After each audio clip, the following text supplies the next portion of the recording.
Good afternoon, adventurers! What is going on this lovely Saturday now afternoon? 1 o'clock for me. Hope you're doing well. I have eaten, cleaned up a few things, already went out and did a few errands. Feeling pretty good right now. I was gonna stream yesterday, but like I said on my Twitter, or X, or whatever you want to call it, I'm forever gonna call it Twitter, I swear. I got home, and I was playing with my brother's dogs, and then I took a nap. And then after that, well, I don't think it was really a nap. I was on freaking TikTok forever, like, no lie. I think maybe it's a slight nap. And then I went to my room, kept playing on TikTok, and then actually took a for real nap. And that one lasted for a while. And then I remember eating, and then I did stuff for a while. And then I think I finally came downstairs, because that's where my game room is. And then I started building a shelf and cleaning, and like, it was like 11 o'clock, 12 before I even got on my computer. So I was like, damn, it's late. So I ended up just doing my dailies and everything before going to bed. So, but we're here today. I'm off for the next 11 days, so I'll probably try to stream every day, honestly. There might be a day or so I do more, or I might try to, like, I'll still probably try to stream every day, but maybe some days won't be as long. Like today, I'm planning to stream for quite a long time. Excuse me. So, the plan for today is to catch up in my gachas.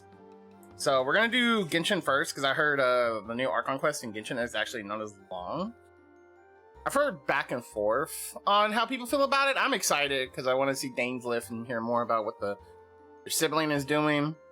And then after that, we'll probably go into Star Rail, do that main story quest that has now come out. I was able to get Firefly. I did show that on stream. I've been trying to get her armor set, and I have been not having the greatest of luck getting break effect and speed. And I need to go to the story quest so I can get the new simulated universe stuff open and do all that kind of stuff. So yeah, so that's the plan so far today. And then after that, I'll do a little bit of Wuthering Waves grinding, and then we'll either play like multiverses or see what our friends are up to, see what they're doing, all that kind of good stuff. So also, this might be weird for a second. I forgot to adjust my model before I went live, so this might not look great at first. Or he's not even gonna. Oh, there I am. Actually, I did pretty good. I seem to be doing pretty well. Anyway. So. Genshin time it is. I shouldn't really have much of. Yeah, because I've been doing these every night. So it's like around 11 or 12 when everything caps out on both games. Which I think is pretty good. Because most of the time, especially lately, I've been working until like 9 or 10 o'clock. So I get home before everything's capped out and get to do that. And I've been just using my my resin lately to slowly build more characters. Like I got Charlotte, she was like at 50 or 60. I've been grinding out this. I gotta do that one time. Which I could do right now, actually. So I've been grinding out stuff for her. Couple teams I've been wanting to use, and she's like ranked one of like the all-time best 4 5-star or 4 fire stars, 4 stars. There we go. Even ranking up there with some of the 5 stars, and I've never built her. She was like one of my first ones. I think I kind of ran with for a long while, but I never finished building her. And some of the teams I want to use want her. Yoon, I've been kind of slowly building. Navia, I finally got to 70. She's been sitting low for a bit. I think it's, what, 48 hours before these? So I gotta wait, and then I should be able to at least get close. Maybe I can invade someone's world. And invade my brother's world and, like, take the rest of his dewdrops and finish her. But I got a lot of other people at 80. So, not doing too bad. But we're not focused on that right now. We are focused on catching up in the story. So, and don't even have to worry about missions right now, because if I'm gonna do story, okay, let me go ahead and do the focus mode.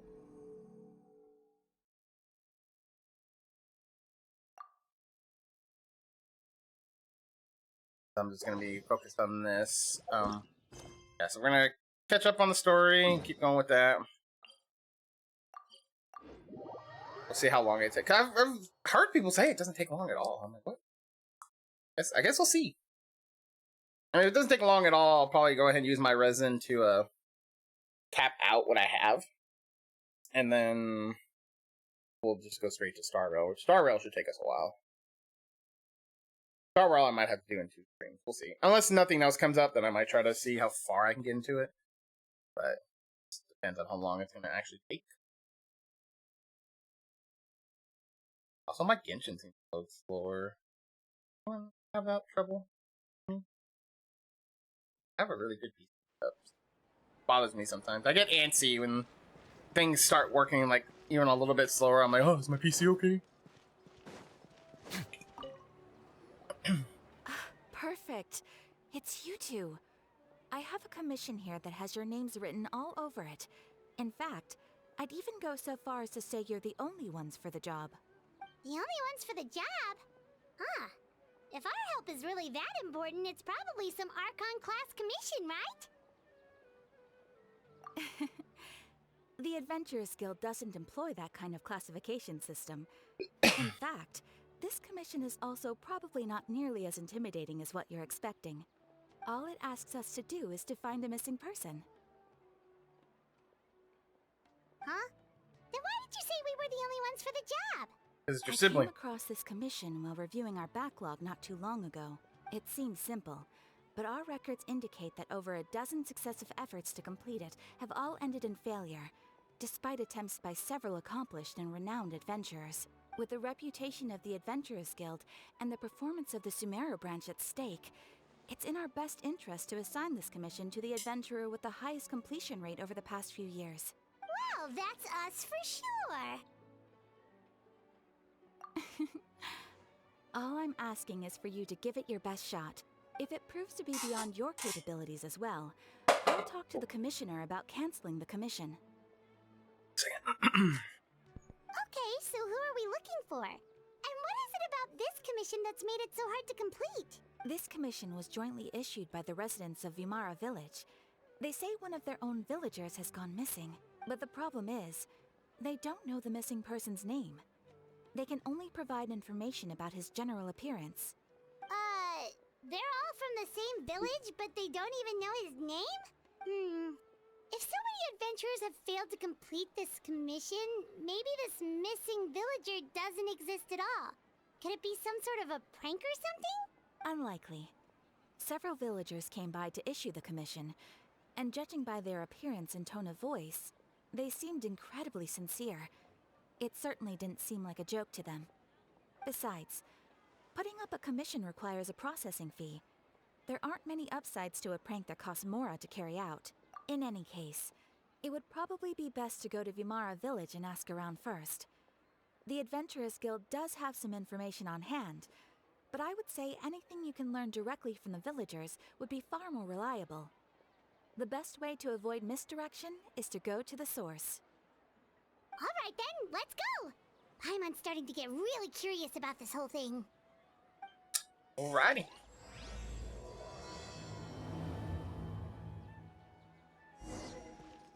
Off to Vermeer Village. Wrong button.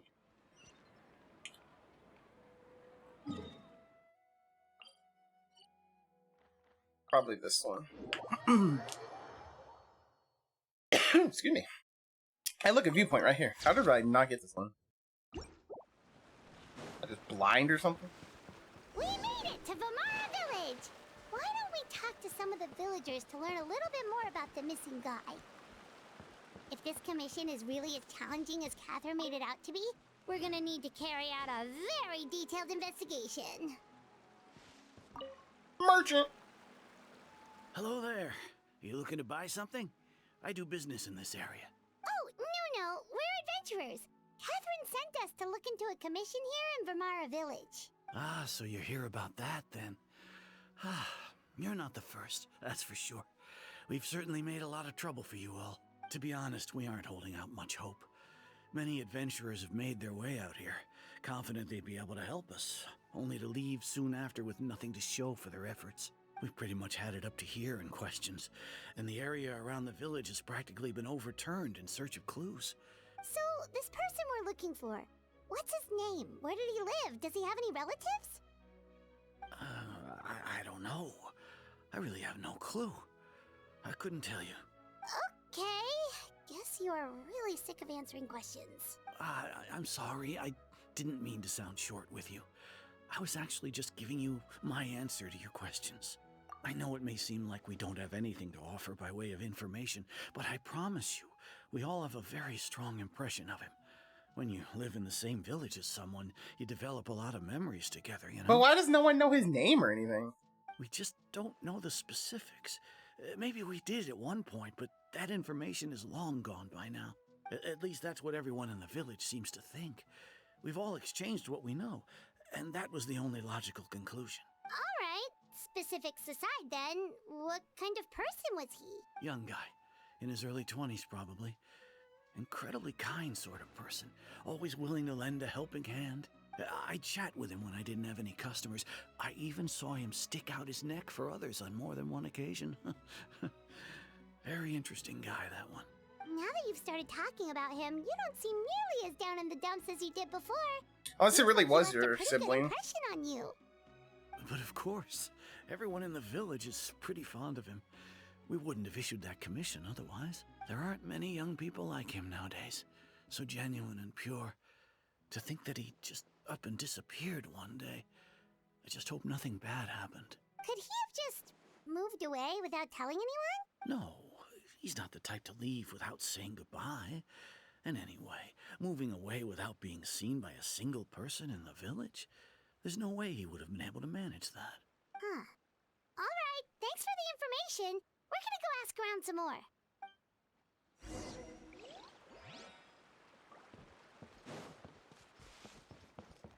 I was like, where's the next person?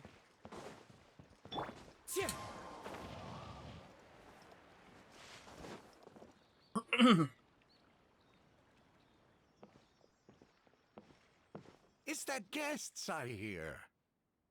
Hi, Grandpa Amadea. We're here to help you look for the guy that's gone missing. Ah, so that's what brings you to these parts. Coming all this way for our sake. That's so very kind of you. With your help, I trust that young man's case is in good hands. Could you tell us a bit about him? Of course. I'm happy to help any way I can. With my failing eyesight, I'm afraid I can't offer much about his appearance. But I do remember hearing the sound of his voice. Not recently, of course. That loss has left me feeling quite empty. I don't think his parents are still living in the village. But somehow he never seemed lonely. In fact, he was usually the one offering companionship to others. He would often take time to visit the elderly or play with the orphans in the village. And whenever someone had something on their mind, he was there to listen with open ears. He always knew just what to say. As the village chief, I owe him many thanks. Helping villagers navigate difficult moments in their lives should have been one of my responsibilities. But he was often the one rising to the occasion. Wow. He seems like such a nice and gentle person. No wonder his disappearance affected you all so much. But, you wouldn't happen to know any details about his name, address, or family situation, right? I'm ashamed to admit it, but I just can't remember. No matter how you look at it, I should know those things.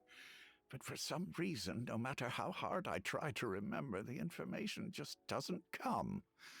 Perhaps my age really has caught up with me this time. It's okay. There's no need to force yourself to try and remember. We'll figure something out.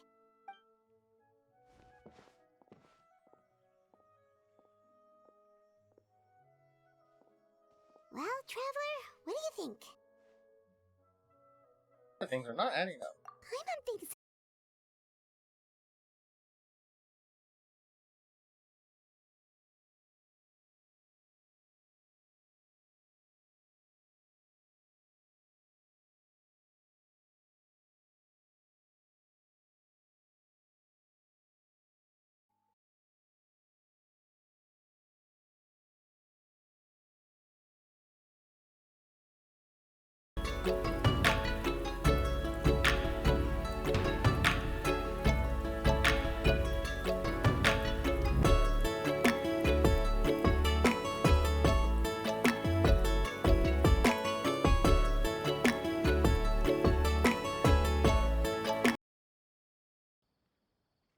Alright, it seems like we're back. Sorry about that, guys. I don't know what happened there. Give me 1 second, chicks.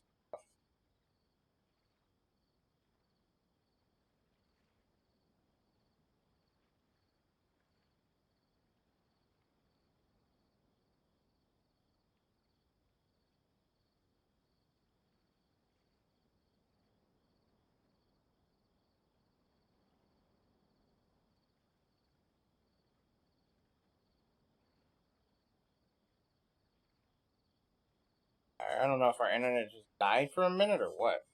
Okay, we're back though. Okay, Paimon's gonna need some time to process that one. Someone who only exists in people's memories? Could it be like what happened with Greater Lord Rukutadov, like some sort of mass alteration of people's memories? You two are the adventurers who just arrived, right? You're here for the Vamara Village Commission? Yep, sure are. We were just looking into the case. I'm so glad to hear that. Thank goodness you haven't given up. I've been so worried the Adventurers Guild might cancel our commission. My name is Atosa, by the way. I grew up here in Vamara Village. Anyway, I just wanted to say, please keep searching for a missing villager. I'm begging you. You have to find him. Certainly try our best. Yeah, no need to worry. We'll give it our best shot. So, were you close to the missing villager? Are there any leads you can give us? I'm not sure this counts as a lead, but follow me. There's a place I'd like to show you.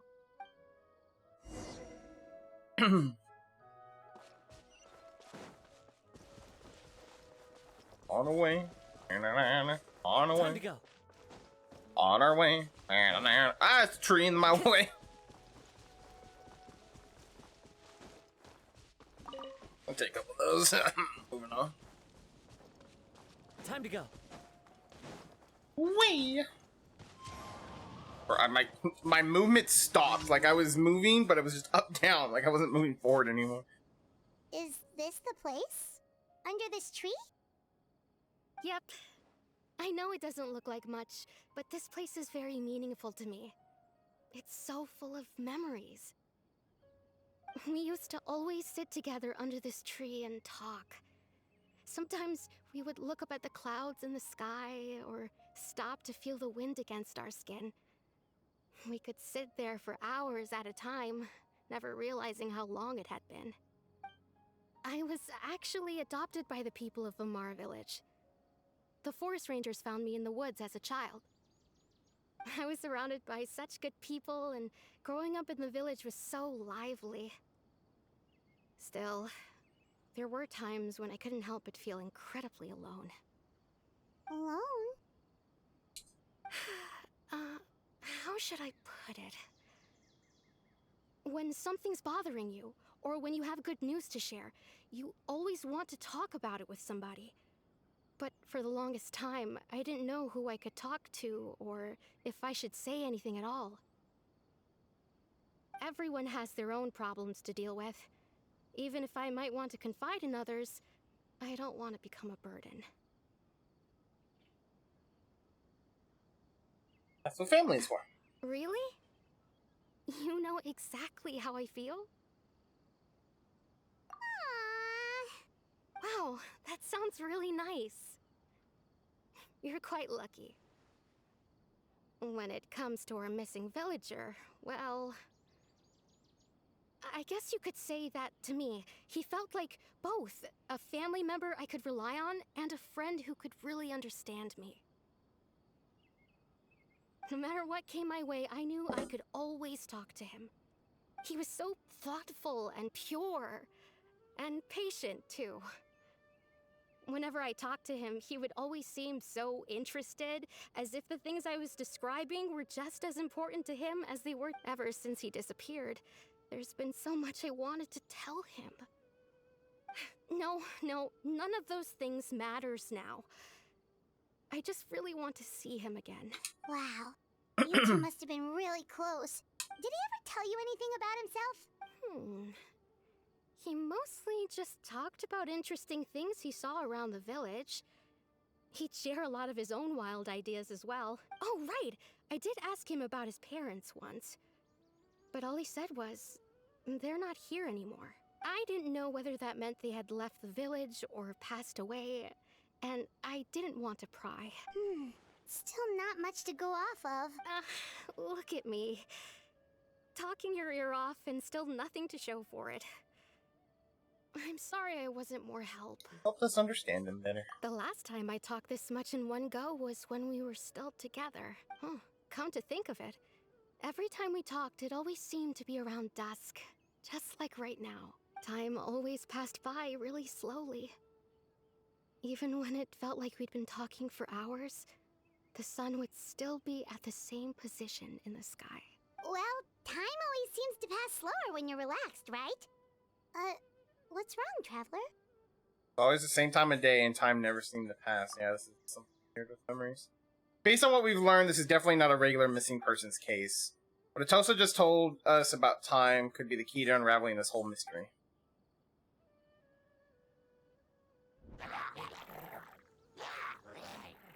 Hey, look at those hilly churls over there. Doesn't it seem like they're acting a little strange?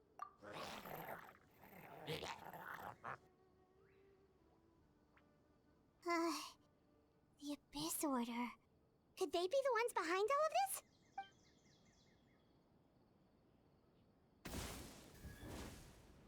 Noticed us. Uh-oh, we've been spotted! Quick, get ready to fight! Say cheese! Way now.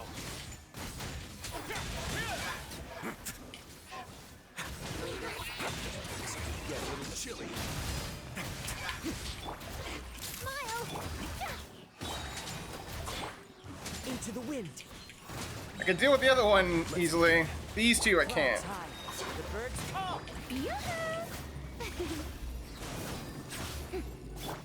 cheese!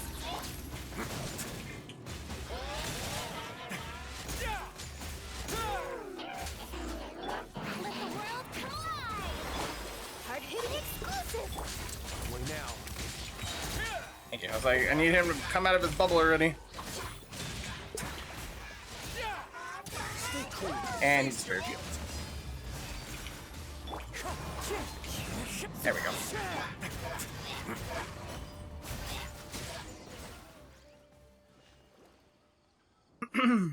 Thank you so much. I wasn't expecting monsters to show up.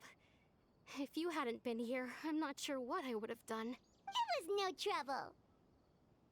What is the Abyss Order doing around here? Now that I think about it, the hilly trolls around Vimara village have been a lot more active lately. They seem agitated and would often attack anything in sight. Chief Amadea doesn't allow the children to play in the area around the village anymore. Maybe the Abyss Order really is involved. Well, we should head back and check out the situation in Vimara village just in case. If the Abyss Order is plotting something, that could spell trouble for the villagers.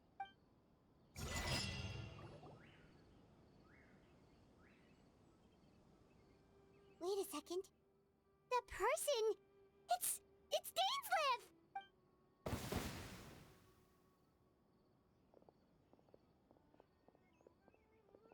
Ah, it's you two. My boy Dainslev. Oh, a friend of yours? Well, I'll leave you all to it then. I should head back to the village and check up on Chief Amadea and the others anyway. See you later. Yep, see you later, Atosa!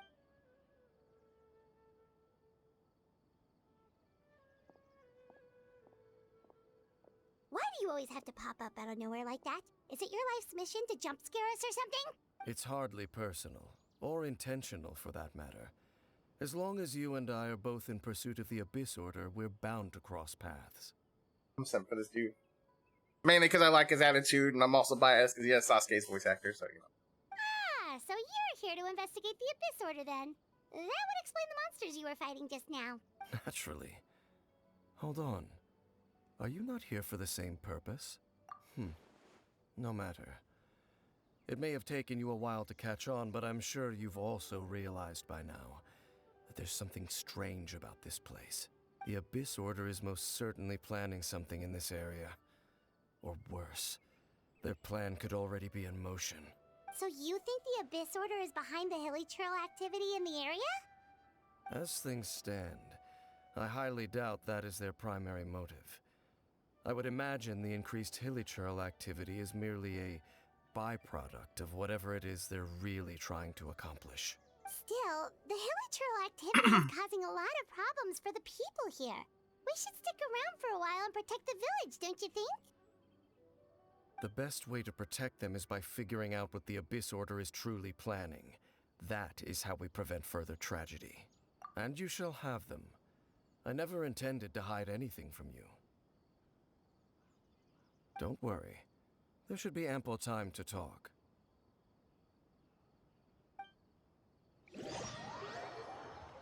Turn of my village to gather intel based on what you've learned. There's more I can get to it faster. Ah. So that was the commission that brought you here to Vimara Village. Someone who seems to only exist in people's memories. That is indeed quite intriguing.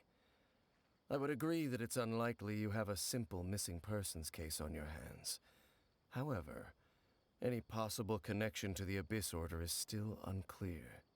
It appears all we have by way of clues is increased hilichurl activity, and that is certainly not much to go off of. About the intel you promised me. That mysterious voice she heard in her brother's memory. The one who called himself a sinner. Who is he? Traveler, let me ask you this. Do you believe your sibling to have betrayed you? I sense hesitation in your words. After all, you still haven't figured out the whole truth of what happened. There's still hope for the two of you to reconcile. Irreparable damage has not yet been done. The sinner you wish to know about, his situation is different. He and his fellow sinners have long betrayed me, and long betrayed their nation. His name is Vedrfolnir, the Visionary. That's a hell of a name. I'm loath to admit it, but he is also my kin, my older brother. I see. Your brother? There were 5 of them, the 5 sinners of Kanria, the wise Roptatir, the visionary Vedrfolnir, Gold Rhindaughter, the foul Sertalogi, and Rehir of Solnari, Rerir. No matter how eroded my memory may become, I will never forget their names. One day, I shall have my vengeance. Wait, some of those names sound really familiar. Rhindaughter is the one who created Albedo. Sertalogi is Skirk's master. And the one we just learned about, Dane's brother, Vedrfolnir. If he was the voice of the sinner, then the one who inspired Clotar to create the Abyss Order was him. If that's true, then the stone slates we found in that ruin in Fontaine, the ones that outline Fontaine's prophecy, that was likely one of Fontain's doing as well. They were once people of great esteem in Kanria, those who carried the hopes of the nation. They were the best of their peers, outstanding in their respective fields. The 6 of us, together. We should have been the ones to prevent the disaster. The ones to stop the Vinster King from continuing to rock the foundation of the world. Yet, deep within, the 5 of them craved something more. They could not resist the call of the Abyss, and divided among themselves a power that could destroy the world. So they became sinners, but also transcendent beings, each in possession of world-shattering power. And when the cataclysm occurred, not one of them stood up in defense of their nation. Not one came forward to prevent the tragedy. And for that, they shall never have my forgiveness. And then my sibling came into contact with your brother. Indeed. If they are not stopped, the day is sure to come when they will also betray the entire world. It must be hard for you to talk about this, but thank you for telling me. Of course. As I said, I never intended to hide anything from you. So, Dane, what have you been looking into all this time? I've continued to investigate the questions surrounding the Loom of Fate. It's been quite some time since the initial operation was launched. By retrieving the eye of the first field tiller, we were able to stop part of their plan from coming to fruition. Oh, Paimon remembers! Weren't they going to use it to corrupt Osial and make a god or something? Indeed. However, it's obvious that was just some sort of technical experiment. The eye was integral to their plan, yet somehow, despite failing to obtain it, they've skipped the experimental phase and found some other way to keep moving forward. There are many signs pointing to that effect. Then what should we do? It's not too late, is it? Our most pressing concern is to determine the purpose of the Loom of Fate. From there, we'll be able to deduce the Abyss Order's true objective. Based on the intel I've gathered so far, I suspect the Loom of Fate is related to the ley lines in some way. The ley lines? Traveler, you were able to observe your siblings' memories last time, yes? I believe that was due to the fact that the ley lines in that area were unstable. My recent investigation has shown that Abyss Order activity in a particular area is usually followed by a series of issues with the ley lines. And one of the things that flows through the ley lines, memories. Wait, then our commission here in Vamara Village, the person who seems to exist only in people's memories, could it be connected? Memories, ley lines, the Loom of Fate, the missing person that doesn't seem to exist. What's the connection between all this? It's certainly possible. I'll join your investigation tomorrow. This missing persons case could very well turn out to be the key to unraveling these mysteries. Well, if we're teaming up with Dane again, we're gonna need all the energy we can get. Let's try investigating somewhere a little further away tomorrow.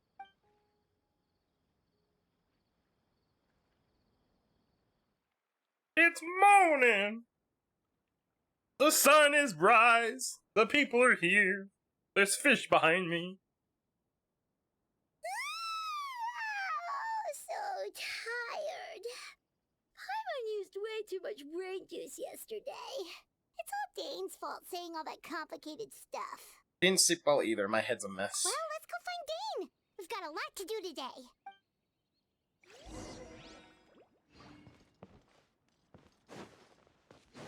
He should just stop here behind us. Dane? Hello, Dane? Why are you just zoning out over here? Did something happen? What's wrong? The missing person from your commission. Could you describe them to me? Oh, About that. young guy? Early 20s? Seriously, Dane, what's going on? There appear to be certain memories in my mind that weren't there before. Memories of him. Maybe we just talked too much about him yesterday and you had a weird dream or something? No, it wasn't a dream. They're memories. Memories that suddenly appeared in my mind after I woke up. And I'm certain I've never met this person before. Well, what exactly do you remember? I remember handing him the eye of the first field. You did what now? What? Okay, so this missing person definitely has something to do with the Abyss Order then. Indeed. And it appears he possesses the ability to implant memories into the minds of others. Wait then. All the memories the villagers have of him, could they be fake too? Maybe they never knew him at all. But why would he do something like that? Whatever the Abyss Order is planning, an important truth has been revealed to us this morning. What sort of truth? That their goal is still to obtain the eye of the first field tiller. They haven't stopped searching for it. I am the only person who knows its location. Perhaps implanting that particular memory was an attempt to interfere with my mind in some way. Is the eye still safe? What if the memory is real? Your concerns are not entirely unfounded. I don't believe the Abyss Order is capable of altering reality like that just yet.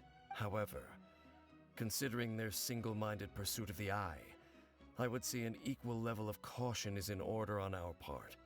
Come with me. We must check whether the eye is still in our possession. Oh, so you're going to take us to where you hid it? But what if someone follows us? If we go straight there and someone is on our tail, aren't we just exposing the eye's location? Maybe that's the reason the Abyss Order implanted the memory in the first place, to force Dane to confirm the eye's location. Given what I know of him, though, I'm sure Dane has already thought of that possibility. It seems like he might already have a plan. The way. Of course.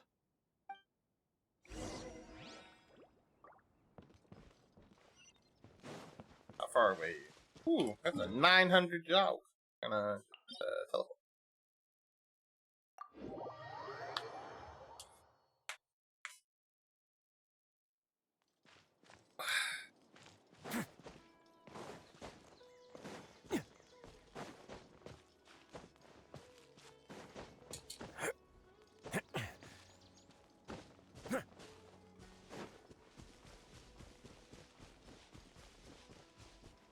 Keep running, running, running, running. So you hid it way out here? Not an easy place to discover, that's for sure. Well, let's go check to see if it's safe. Traveler, wait. Huh?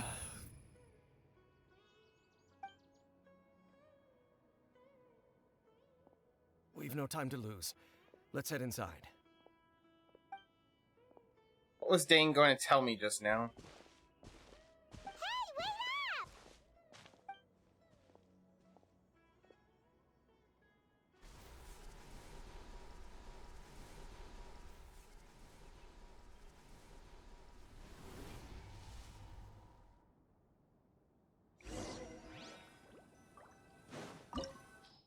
Place of Revelations. Dane brings you here to where he hid the eye before. To continue onward, the answers will soon be revealed, but when you step within, there seems to be something strange going on with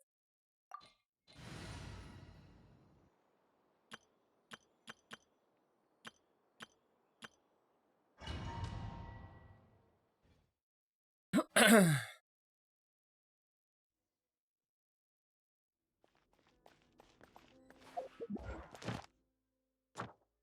Mansions are down.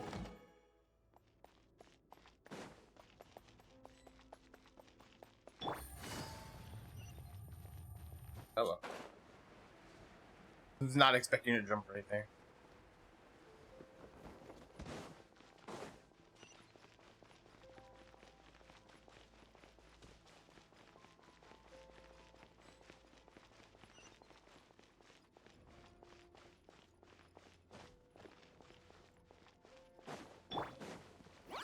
Stabilize! Let's light it up!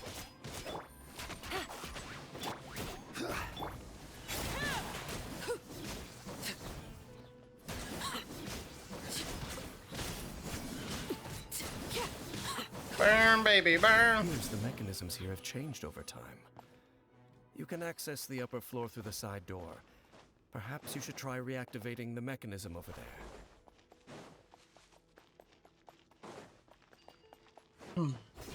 Wee!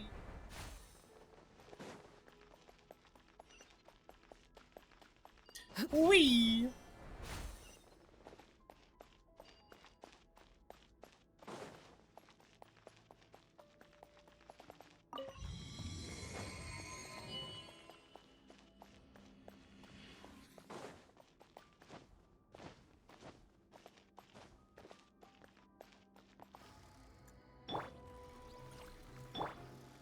Overruled.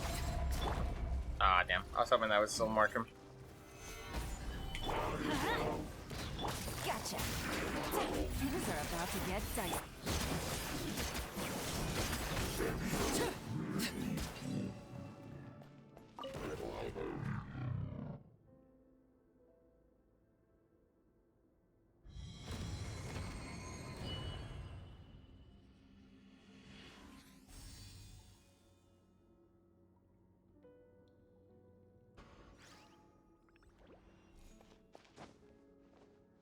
Make sure all the runes are pointing in the direction indicated by the light.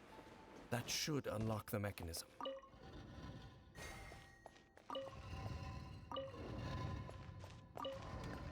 Oh, I see.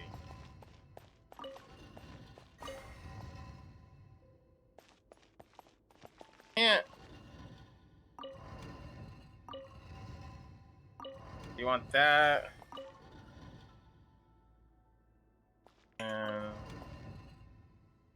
Right. Yeah, because then I just do this and this. Oh, no, I'm an idiot. Hmm.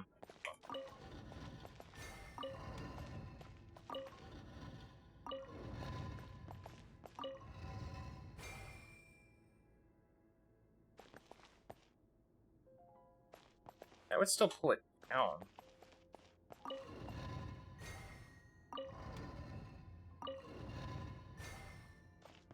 Hold on. Brain's trying to brain right now. It's not braining real well. I'm usually pretty good at these. Why am I struggling right now? You want that there.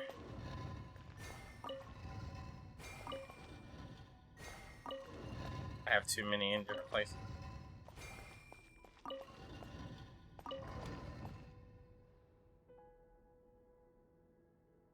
Wait, hang on.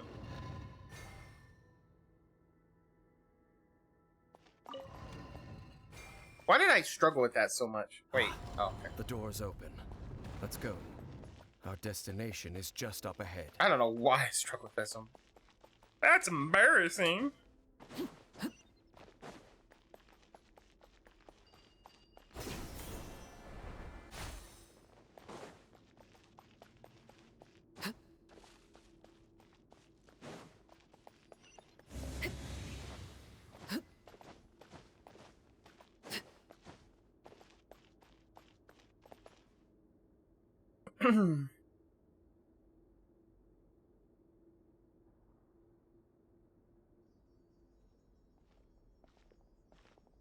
Looks like we can't go any further.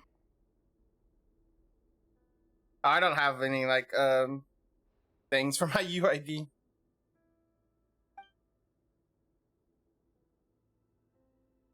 I've never thought about doing that, I honestly. sense the presence of the abyss. Big boy. It's the Abyss Order! They're here! Everybody stand! Here comes the catch. Quietly now. Laid bare.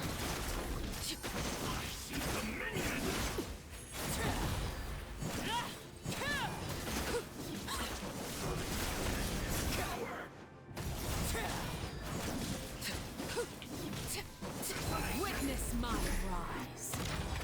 Overruled. I meant to change characters there, and I just didn't.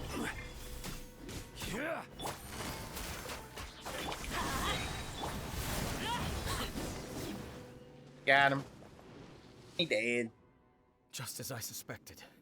The false memories were a trap. The Abyss Order just wanted to follow us here. Now that they're in the vicinity, we should have a chance to see. Dane? What's wrong? Can you feel that? There's been a disturbance in the ley lines. It must be the work of the Abyss. Wow, you must be really sensitive to that sort of thing. Paimon doesn't feel it. You too. Do as I say. Use that mechanism over there and leave this place. Leave you here on your own? Will you be alright? The Abyss Order is putting something in motion. If you return to Vimara Village, I suspect you might finally have the opportunity to locate the missing villager. Just think of it as a way to divide and conquer. Alright.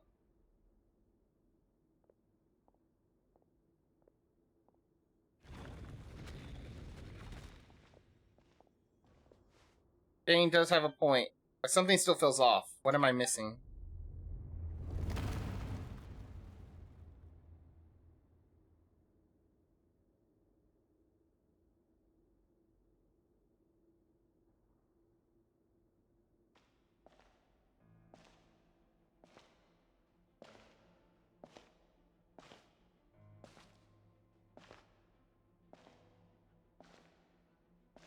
That be my brother or his brother?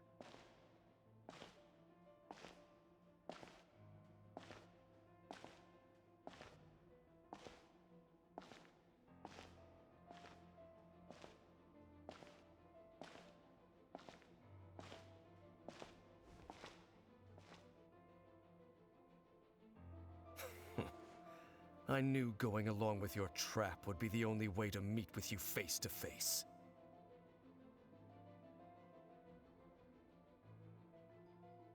You risked your safety, and that of the Eye. That's quite the gamble, Dainsleif. But I believe that I am the one walking into a trap laid by the Twilight Sword. So you came here all on your own? What about those followers of yours? When the Twilight Sword is prepared for battle, any army I could send would only be marching to their doom. Better that I face you alone. I know you must have a lot to say, but if it's a conversation you want, you'll have to defeat me first.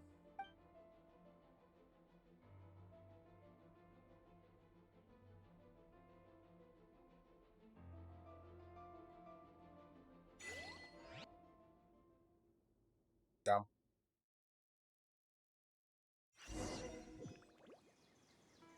The Abyss Order's on the move.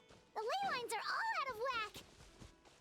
We better hurry back to Vimara Village and see... Hey, look at those hilly trails over there. They seem strangely calm.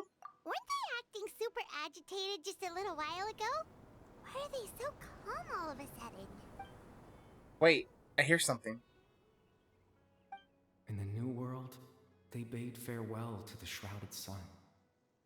At last, they no longer needed to dwell on their suffering, or try to differentiate between various thoughts of blasphemy. Such was the price they paid, and thus their souls became cleansed and pure. Did you hear that? What was that sound just now? Someone's It voice. sounded so gentle. Could that voice be comforting the hilly trails in some way? Oh, this is weird. Let's check if this is happening anywhere else.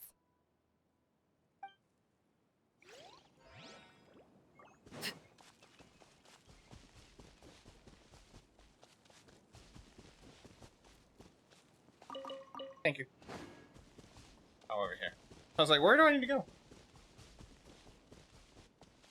Looks like the same thing is happening over here too. The hilly trails are calm. You see, we're both still here. We've reclaimed an endless amount of time to love. Release your tears. You no longer need to hold back your sorrow. It's that voice again.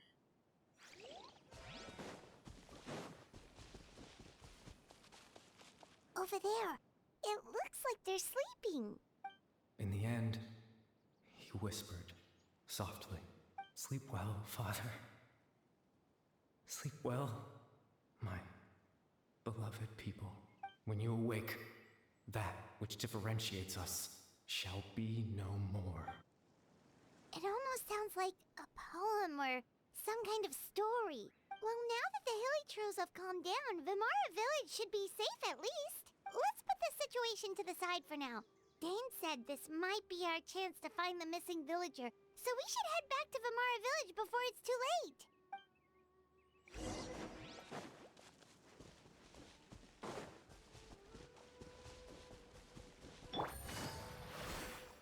Don't ask me why I did that. I knew better. I still tried to go across the water with that.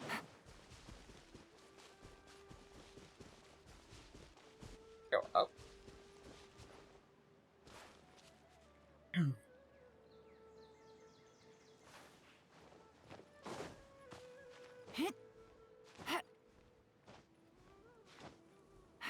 Oh, I guess I didn't need to go up. Probably a little bit quicker to run up the mountain. Right there. Back to the mire. Grandpa Medea, is everyone alright? The Abyss Order seems to be up to something nearby. The Abyss Order? This is the first I'm hearing of it. Thank you for your concern. But as far as I'm aware, it's been business as usual here in the village. Well, that's good to hear. Oh, also, you didn't happen to come across any clues about the missing villager while we were gone, did you? Someone's gone missing, you say? Who would that be? Huh? You don't remember? Things just got even more complicated. You know, the young guy from Vamara Village. The one you've been looking for all this time. You posted a commission with the Sumeru Adventurers Guild. That's kind of the whole reason we're here, actually. Your missing persons commission. Ah, I do apologize, you two. I hope I'm not worrying you too much. I'm sure it's just my age making me forgetful again. At least right now, I can't seem to recall whatever it is you're referring to. Perhaps you should try asking someone else. But how is that? All right. Thanks for your help, Grandpa Amadia. Something's definitely not right.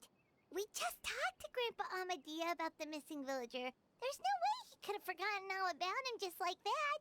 What do you think, Traveler? Could everyone's memories of the missing villager have been erased again? Check in with the others. You're right. We should narrow down the possibilities first. Let's go ask someone else then.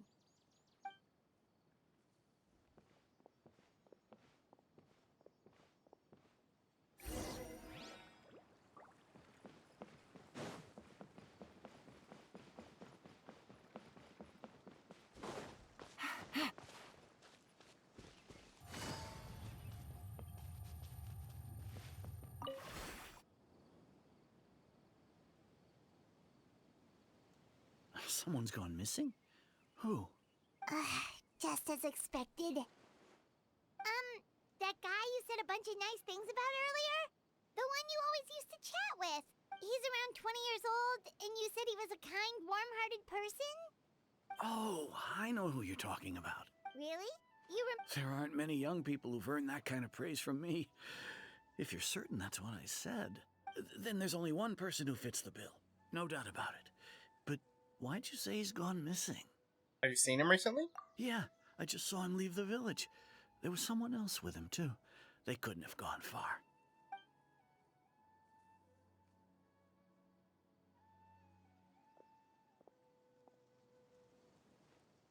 Strange.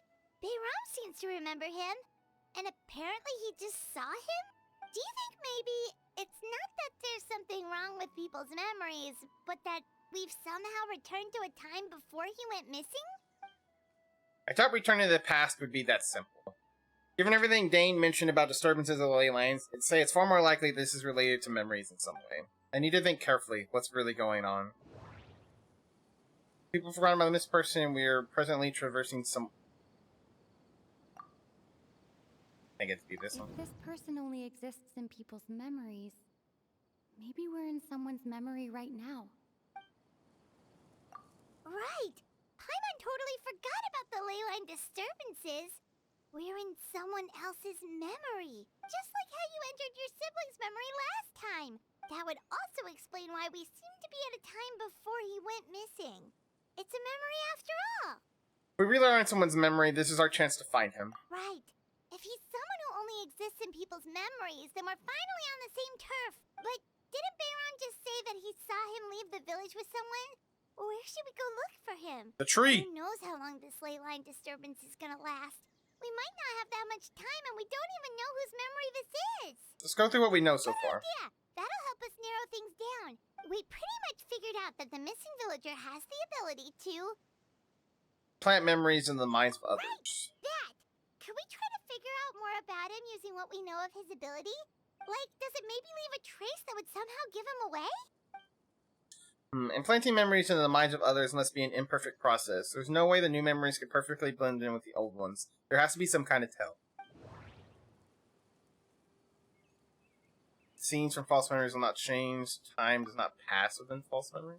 If time was allowed to pass within the false memories, there's a higher chance they might conflict with someone's original recollection. That would make it much harder to avoid suspicion. That's true, because they keep... Like the girl said about the tree, it was the same time every... No wonder! Like, the sky hasn't changed, yeah. The sky hasn't changed a bit! That must mean time isn't passing! That's the tell of the fake memories! The implanted memories are basically taking place outside of the regular 24 hours of the day. If the memories included the regular passage of time, it would be easy for people to tell that something was off. Like there could be overlap or something. People might start to wonder why they remember doing two different things at the same time of day. That's why he makes sure the memories take place at a specific moment in time rather than over a period of time. If we consider this in conjunction with what we already know, then the question whose memory this is seems to have an obvious answer. The color of the sky coincides with the moment in time she described. Oh, right! That's exactly what Atosa described! Hmm, come to think of it, every time we talked, it always seemed to be around dusk. Just like right now. Time always passed by really slowly. Even when it felt like we'd been talking for hours, the sun would still be at the same position in the sky. Yep, that has to be it! This is definitely Atosa's memory. Yeah, that's where they'll be. At the tree! To the tree! Oh, my skills on cooldown. I was like, why didn't I just go? On cooldown, you nerd! I don't know why I said nerd. I'm more like, you idiot! But nerd is just what came out. Ooh, the hell is this? So, Oh, is this you the see, brother? Granny Jahiet was a mercenary when she was younger. She just talks like that out of habit. She's not trying to scare the children on purpose. Oh, there I go again. Always talking about my own things. Do you maybe have anything you want to share? It's okay if you don't. You could also just talk about what you think of me? Oh, I think you're an incredibly strong and thoughtful young woman. You'll meet many amazing people and live a very happy life. You won't miss someone like me. Huh? Are those your friends over there?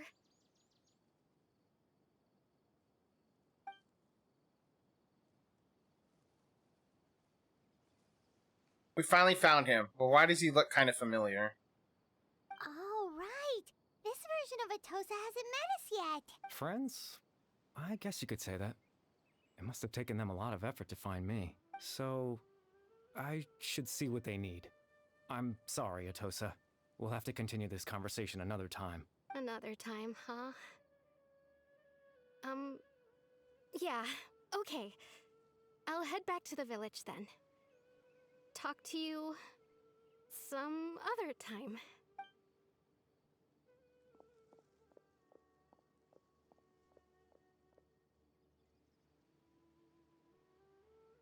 It's nice to see you, Traveler. I believe this is the first time we've met. You're... Factoring in the memories, the Abyss Order, the Luma Fate, and everything else, I need to think of the person who could connect all of this together. Dane's brother. One of the 5 sinners of Conria. The one who stole the power of the Abyss. No. Really? Alright. Born into abject sorrow, he shall now become the Loom of Fate. The founder of the Abyss Order. The man who broke the curse of immortality. No, I was like, it's gotta be the Luma Fate one then. You're...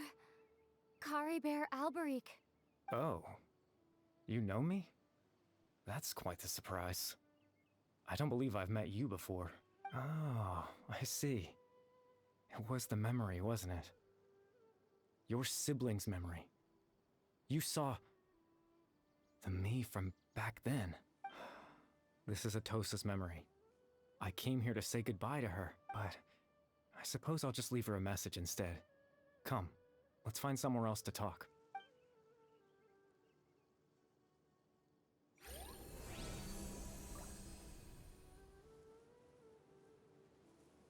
What the?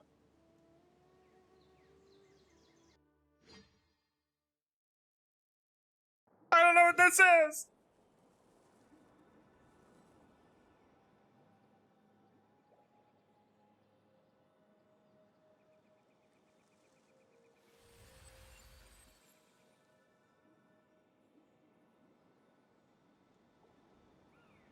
A tree!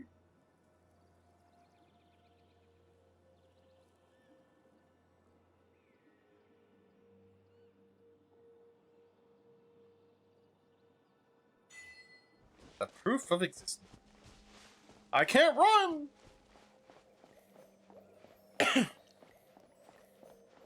Dude, I love this sound effect.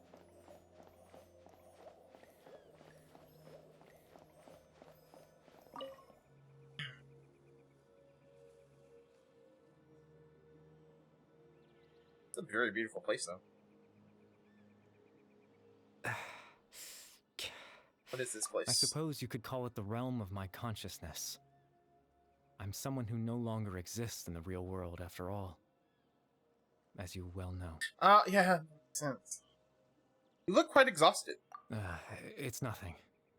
I still have enough strength to play the part of a good host. I've always hoped that I'd get the chance to talk to you like this, and now, the time has finally arrived. This is a rare opportunity for me as well. I should try to learn as much information from Harry Bard as I can. What exactly is the Loom of Fate? Extreme sorrow and pain. Hope and regret coursing through your veins. And a degree of abyssal power that defies comprehension. Father told me that once I possessed all those elements, I would become the Loom of Fate. But, despite his intentions for me, I never truly became the Loom of Fate. I was merely used as a means for its construction. In truth, I died the moment I set everything in motion. The person you see before you now is nothing but a remnant of consciousness left over within the Loom of Fate. Harry Bard is dead. That's why he no longer exists outside of people's memories. As for your question, the Loom of Fate is a device capable of weaving ley lines. Weaving ley lines? In its primitive form, it can only be used to create and implant memories. But, as more of it is completed, its power becomes stronger and stronger, until finally, it has the power to weave real ley lines of its own. Once fully completed, the moment it gains the power to weave ley lines, it loses the lower level ability to influence memories. But it also becomes a tool that can change the entire world. So that was the source of your ability to implant memories. Yes. I have the ability to control the loom in its semi-completed form. I suppose you can think of it as a form of compensation. After all, its existence cost me my life. So the memories that suddenly appeared in Dane's mind were implemented by Caribard through the half-finished Loom of Fate. That makes sense, but I'm still lost as to why he went so far as to introduce himself to all the residents of Vimara Village. But why did you implement memories of yourself into the people of Vimara Village? That. I was wrong to implant those memories. I'm sorry I caused so much trouble. Not only for everyone in the village, but for you as well. I just wanted them to feel like I once existed in this world.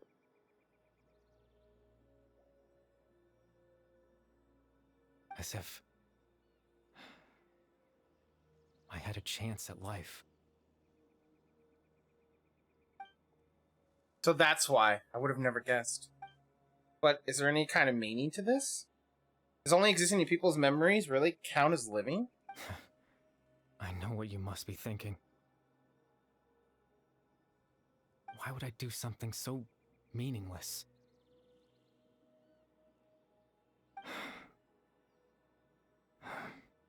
But I just couldn't accept it. I had to know what it would be like if I had my own life. What kind of person I would be. What other people would think of me. Chief Ahmadiyya, Baram, Granny Jahiyat, Atosa.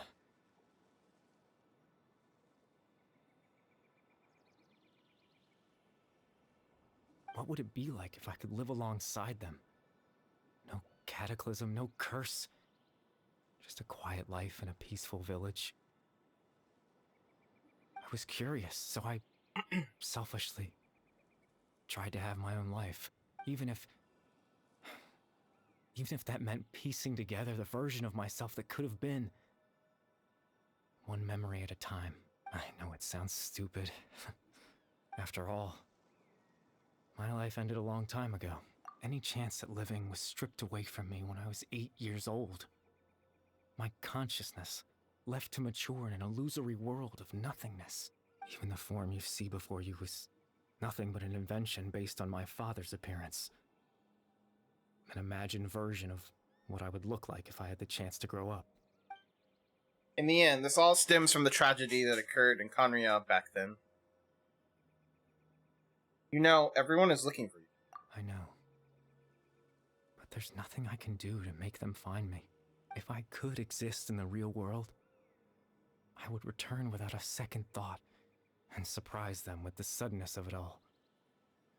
But, well, that's not possible for me. As I understand it, even though you only appeared in their memories, your existence was a great comfort to them. They all believe you once lived among them. I know. Well, now that I've found you, let's continue this conversation some other time. Dane might still need my help. Captain Dainsleif. Twilight Sword, you mean? No need to meet up with him. Things should already be settled on his end. Settled? Exactly. As someone who could only exist in people's memories, the fact that I'm able to talk to you in my consciousness like this can only mean one thing. The Loom of Fate has already been completed. Means they got the eye. The Flumelade is already complete. That means the eye of the first field tiller must have been fallen into the hands of the Abyss. Could something have happened to Dane? No need to worry about Captain Dainsleif. He's absolutely fine. The only reason he lost the eye was because I happened to guess exactly what he was planning. Captain Dainsleif has had the eye inside his body this whole time, hasn't he? His plan was to lure the Abyss Order to a false location, capitalizing on their pursuit of the eye in order to have the chance to confront the prince. He would then hand the eye to you and tell you to take it away from that location. That way, Captain Dainsleif could accomplish his own goal and ensure the safety of the eye all at once. A very thorough plan. But Dane never handed me the eye. That's right, because in his mind, he had given it to you already. Damn. Wait, does this mean he gave Dane a false memory? You made him think that? When? Before you two entered that false location. Traveler, wait. What he was gonna ask me.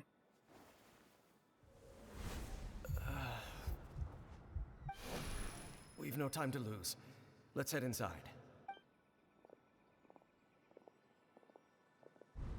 So when Dane froze up back then, it was because of a false memory was being implanted in his mind. No wonder. That was when I implanted the memory of him handing you the eye.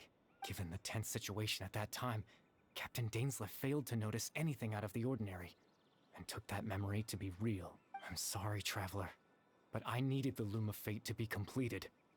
And to do that, we had to retrieve the eye. So Dane had the eye this whole time until the Abyss Order took it away. I'm not sure there's anything we could have done. Now that the Loom of Fate is complete, what are you planning on doing with it? I promise I'm not trying to conceal anything from you, but I truly have no idea what the Prince is planning. Tevat's ley line system is deeply entrenched in the planet. Creating new ley lines can neither replace nor extend the ones that already exist. In the face of everything they could be planning, I fear I'm too insignificant to even get a glimpse of the bigger picture.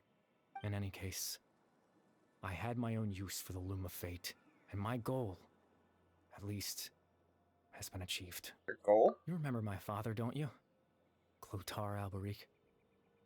I believe you saw him in your sibling's memory, after he used the power of the Abyss to restore consciousness to my hilichurl form. I suffered from an indescribable level of mental anguish. To comfort me, my father told me a story, that this was a fairy tale world where I had to take on the form of a little monster. That story managed to dispel my fears, even if just for a moment.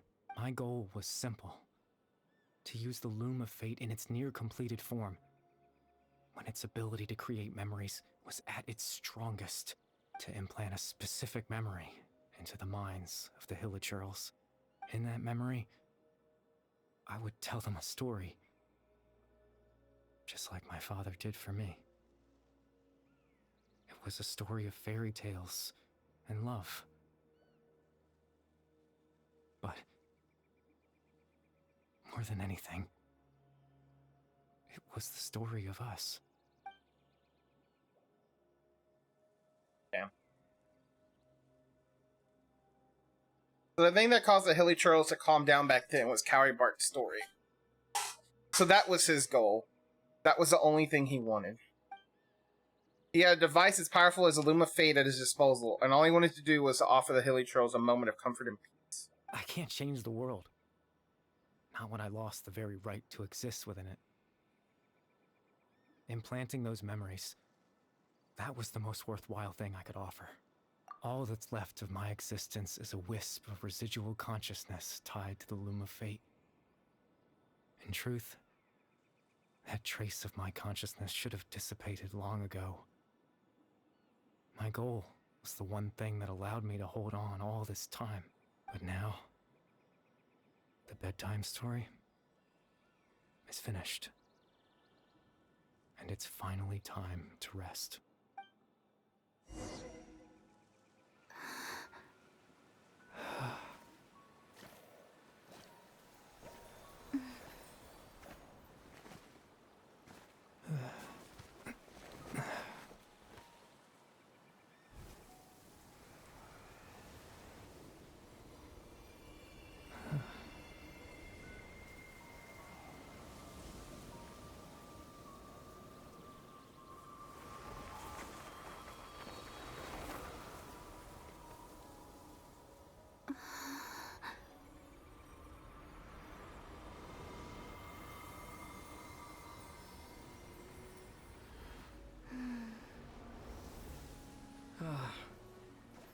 Looks like I was too late to see Kari Bear one last time.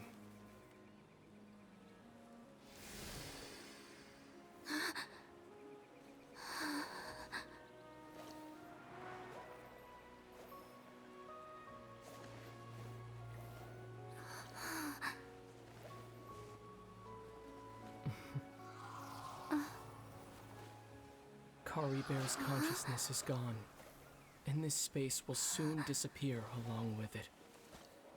Neither of us belongs here. That's why we're not tangible. Were that not the case, I'd love to hug you too.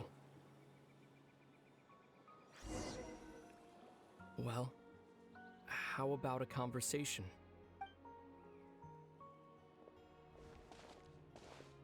Alrighty then. The chance to just stop and talk like this is certainly not easy to come by. Wouldn't you agree? I almost can't believe it's real. That battle earlier was tough. The one against Dane, I mean. I didn't expect that after everything, he would still hesitate to raise his sword against me. Were it not for that, perhaps I'd still be no match for the Twilight Sword. Even after 500 years. What exactly are you claiming? What are you going to do with the Loom of Fate? The Loom of Fate, huh? I still haven't found a way to utilize it to its full potential. But there's still time. Before the Heavenly Principles awaken. The Heavenly Principles are still asleep? Yes. For 500 years now. Ever since the Cataclysm in Conria, there's been no sign of activity. Not long ago, you witnessed the Hydro Archon destroy her divine throne. Yes, such a flagrant disregard for the rules. And still Celestia took no action. I suppose that's proof enough of the Heavenly Principles situation. However, the Heavenly Principles will awaken. We just don't know when that will be. Or what might trigger it. You really hate the Heavenly Principles, don't you? You could say that. Just look at Kari Bear. He was so pure and single-minded. The space we now find ourselves is a perfect representation of who he was. Quiet and peaceful, even as a hilly churl. Seeing the terrible sight within the mirror wasn't enough to taint his spirit. He brought comfort to the people of this world, even though he was denied the very right to be a part of it. So ask yourself this. Who was it that deprived him of that right to exist? Of course, that's only one example. My feelings about the heavenly principles are too complicated to explain in just a few words. Lumine?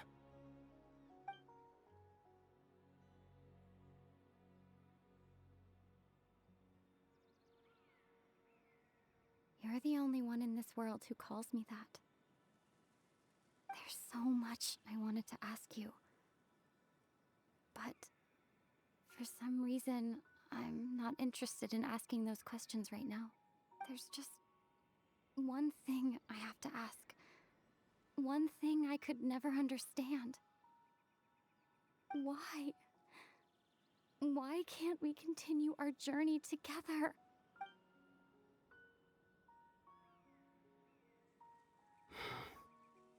At the end of my journey, I arrived at a place known as the Sea of Flowers at the end. Do you remember? A long time ago, when we traveled between worlds together, you told me you wanted to find a place in the universe where that one flower was in full bloom. To have a place like that suddenly appear before me? Well, would you think of that as a coincidence? You mean? I miss you too, Lumine. But as this war continues to rage, and as I continue to seek that final answer, I don't even know how to face myself sometimes.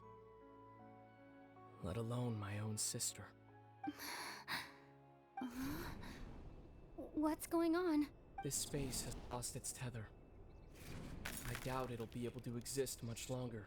In fact, aside from our ability to physically interact with each other, there's something else you should know about this space.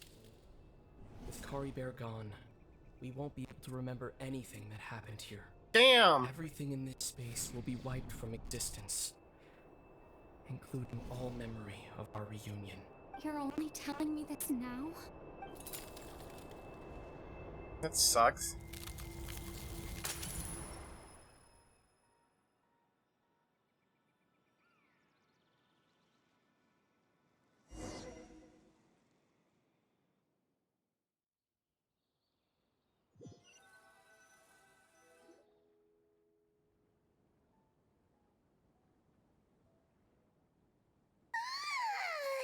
Damn. Still so sleepy. Paimon's head feels all fuzzy. That sucks. I did kind of like that. Like, I understand how people feel about Paimon, and I too wish Lumine would speak, like, the main character would speak more. But I kind of like that fact, like, he said her name, and then she started speaking, like, you're the only one who calls me that, and she started speaking, like, we have heard her speak before a few times, of course, and they've been, like, slowly adding, like, some parts here and there. I think I heard even in Chloronite Story Quest, she speaks a bit more. But I'm like, damn, like, I don't know. I kind of like that little fact, or trait, or whatever you want to call it. Oh, Paimon woke up a little earlier than you, so Paimon will fill you in. The villagers said that they saw us sleeping near the village yesterday. They couldn't wake us up no matter how hard they tried, so they decided to just bring us back here. Oh, and Dane came by just now? It looked like he was injured. He didn't say anything, though. Just made sure that you were all right and left. Kinda seemed like he had a lot on his mind, but that's Dane for ya. Never changes, does he? I'm having trouble thinking straight right now. Let's think for a second. We were in that memory, and we saw that guy you called Kari Bear. He was the missing villager that we've been trying to find, right? And after that, Paimon doesn't remember what happened. Karibar and I talked for a while. He told me about the Loom of Fate. Wait, really? What a score! I guess our commission is complete then. The missing villager, the person who only exists in people's memories, was Karibar all along. But now that he's gone, I'm not sure how to explain these things to the villager. Well, what happened after that? I don't remember. I can't seem to remember. Maybe I'm just tired. I feel like something else happened, but why can't I remember? I'm not sure why, but it almost feels like I lost something. Ah, there you are. Sleep well? Bayram, you sure seem happy. Did something good happen? Something good? Huh. Wasn't anything good or bad, I'd say. It's just that, well, the village organized another search party yesterday. It didn't feel right to leave all the searching to the adventurers. So there we were, searching away, when suddenly this one guy said it all came back to him.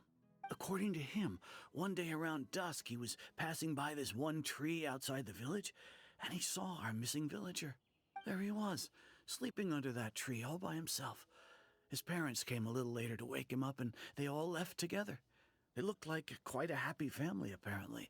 And after that, well, we all started to feel like that really is what happened. Kind of strange that we forgot all about it for so long. So that's how Kyrie Bart said his goodbyes. That was the last memory he gave them. Oh, and we also remembered his name, Curry Bear. Now, that's not a name you hear every day. Would have been helpful if we remembered it sooner. That's a unique name. Make sure you remember it this time. I hope he's happy wherever he is. And we're all relieved now that we know what happened. Seems like everyone thinks Curry Bear left the village. That's probably for the best. At least they have some sort of explanation now. Kyrie Bear is gone, the Loom of Fate is now complete, and no one else will try to change the villagers' memories. Paimon wonders how Atosa's doing. Maybe we should go check on her. If she hasn't remembered like everyone else, we can tell her what happened. Paimon didn't see her in the village just now, so she's probably at the tree. Come on, let's go talk to her. To the tree!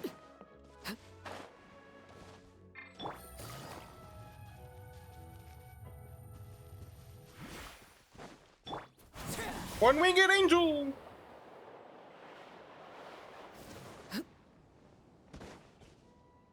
You marking on the tree? There it is. Hey, Atosa, how's it going? Oh, it's you two. I was just about to go looking for you. I wanted to thank you. I was part of the search party, so I remember what happened to Kari Bear now. I see you sneaking behind the tree. Honestly, I just can't believe I forgot something so important. I'm sure he wouldn't want you to forget him. It's funny, but I have this feeling he told me the same thing. I just can't seem to remember when. I guess it doesn't really matter anyway. Life is made up of a series of memories. As long as I hold on to our time together, he'll always be a part of my life. I'm just happy I got to meet him. So, who cares what happens in the future, right?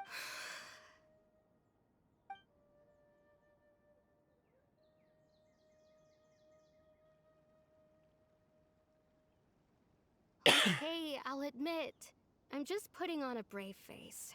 I was dumped, wasn't I? Otherwise, why would he just leave like that without saying goodbye? I'm sure he had his reasons.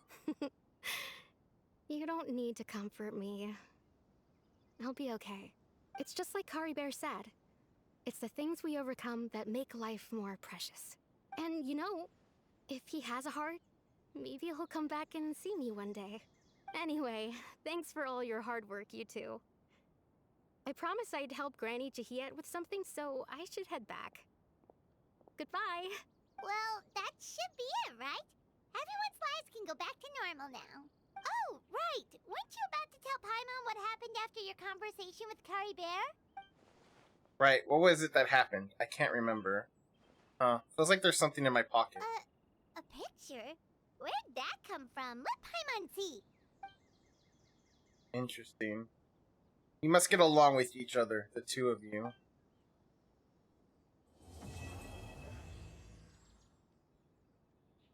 Damn. That made me feel some type of way! For those of you who don't know, I'm a very emotional person. I could get super happy and I'll get emotional about it. I get teary-eyed so fast about things. I hate it, but it's just who I am.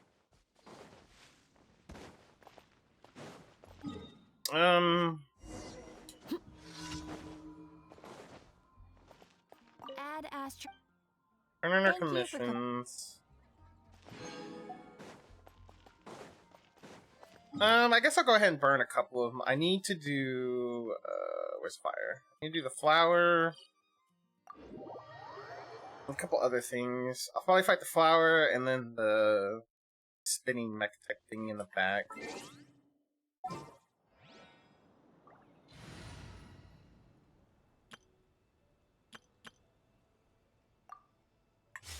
And that'll get me pretty good for now. And then I'll either do one of those again. And I need to do... I don't remember which one it is. But I need to do, I need to do a lot of story quests. But I want to do, Chlorinite story quest. Judgment Day, so... next time I do, bigger, like, if I stream more on Genshin, it'll be that. So that quest was pretty short, overall. Under here? Yeah, it's guide, right? Oh, it's just one. Damn, you only got one for that. I mean, I guess it makes sense. It really was just like a quick. It's like little story stuff. It does still suck though. That like you didn't get to remember any of that. I'm at 6. Really want to get Chlorinine.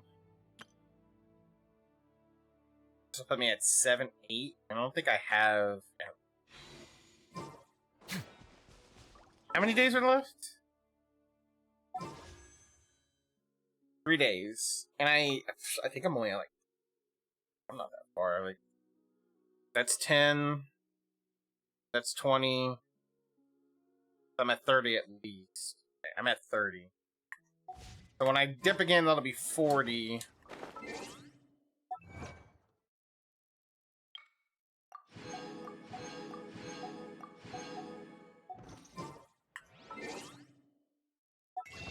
That'll still be another 40 to 50. I just gotta hope I get lucky. That's me at 8. So I'll work on Chlorinite story and stuff like I was saying, like the next time I do more of a bigger Genshin stream. But for now, I think I'm gonna go work on... After I do a little bit of grinding here real quick, I'll go work on Star Rail story. Hold that pose. Get a little chilly.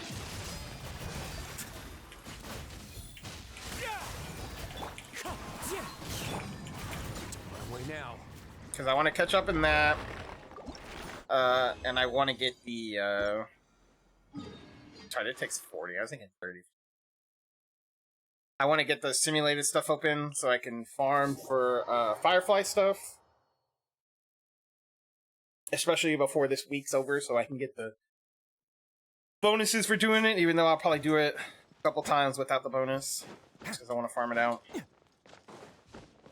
I need to go through a bit on both games, because my my special relics are getting high. Like in Genshin, my... these are... I'm at 1785, and I have, like... not that much blues and purples. I've killed off some golds, but I need to spend some time, like, actually going through it quite a lot. Say cheese. As one with wind and cloud. Time to shine. A moment, please. Have a seat. Have a seat!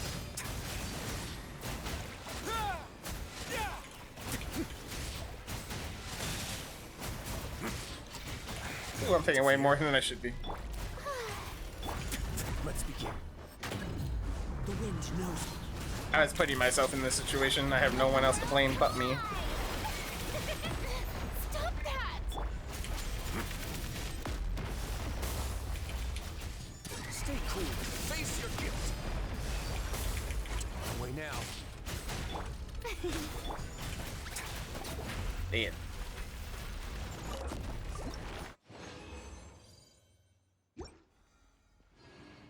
I'm gonna go set myself at my normal get off space in this game. I don't know why, I just love sitting over here. I just tend to end up being a place that I come to a lot.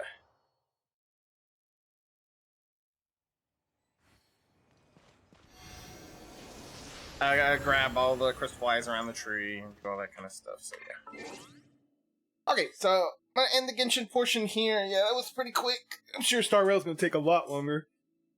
But yeah, we're gonna switch over to Star Rail. I'm gonna take a small break here, go stretch, maybe make me a quick snack and stuff real quick. So maybe like a 10 to 15 minute break, depending on how long that takes and all that. But when we return, we will be working on Star Rail. So I'm gonna go ahead and change my category over to Star Rail. Honestly, I might post this quest on YouTube. I need to start getting more YouTube stuff going out there. So I really need to focus on doing more playthroughs and stuff. I keep getting all weird about it, but I'm like, I need to do it.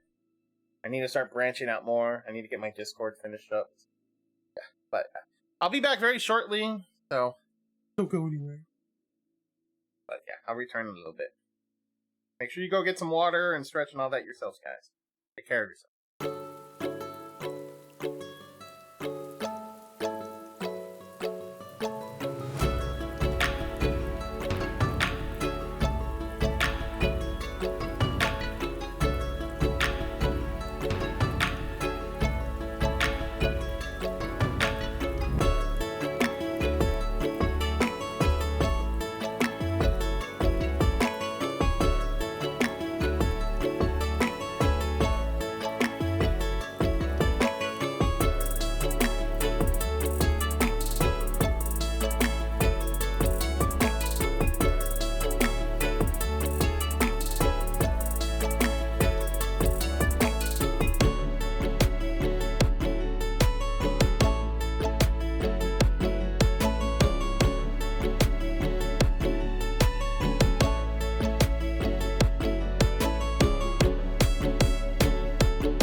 haven't done any of the Star Rail stuff yet either.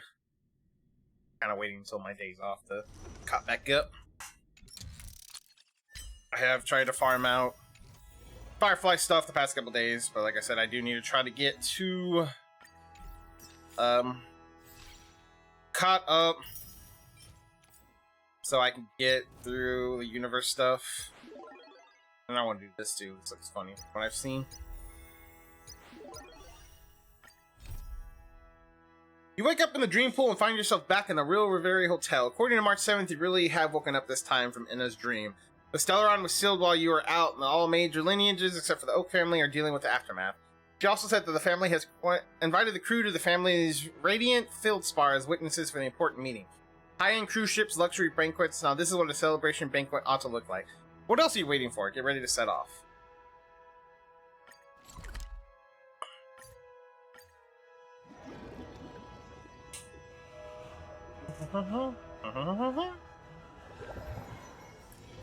This haven of memories. Every touch, every moment is like a thorned rose.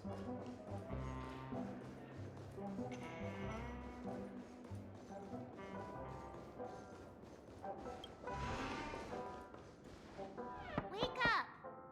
Wake up! Hey, wake up! The sun's frying your butt. Okay. Are you okay? Can you hear me? I didn't hear a peep from your room, and it really freaked me out. Well, this conversation is such deja vu. What are you talking about? Are you still half asleep or something? The Order's dream is over.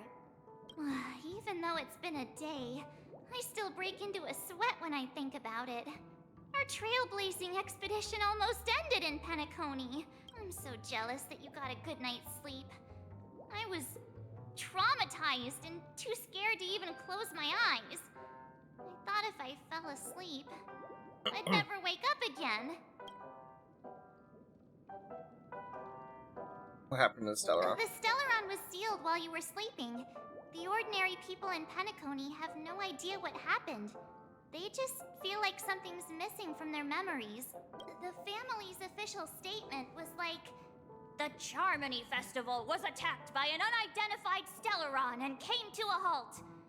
After all, they can't just reveal the truth about the Order. Now, all the major lineages, except for the Oak family, are dealing with the aftermath. The family has invited the crew to the Radiant Feldspar as witnesses for an important meeting. Everyone's waiting for you, so hurry up and pack. We're leaving as soon as you're ready.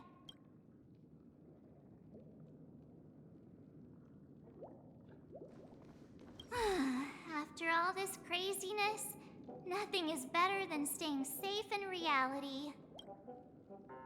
It's a massive airship, and it's awesome! I heard it's never shown to the public. Only VIP guests of the family get to board it and enjoy the breathtaking views of Penacony. The Iris family sent us a bunch of souvenirs. Fruit baskets, plus this fancy button model. After you're back on your feet, you can enjoy them all. We are pretty much celebrities on the planet of festivities now, aren't we? Tell me more about the current state of Penacony. The Stellaron was sealed while you were sleeping. The ordinary people, the family's officials, now all the major lineage... So that, what happened to you in Inna's dream? Why the sudden interest in that? Well, I was dragged into the sweet dream. I felt a cold tentacle diving into my memories. But something else was there. So the tentacle suddenly disappeared. And then... I dreamed about stuffing my face with delicious food and going on a shopping spree. Sunday didn't seriously believe that was the life I wanted, right? Breaking free from that cheesy illusion was just a piece of cake. I see. Go meet up with the others. Yeah, let's go. We've got some time before we board the ship, so let's catch up with everyone at Dream Jolt Hostelry.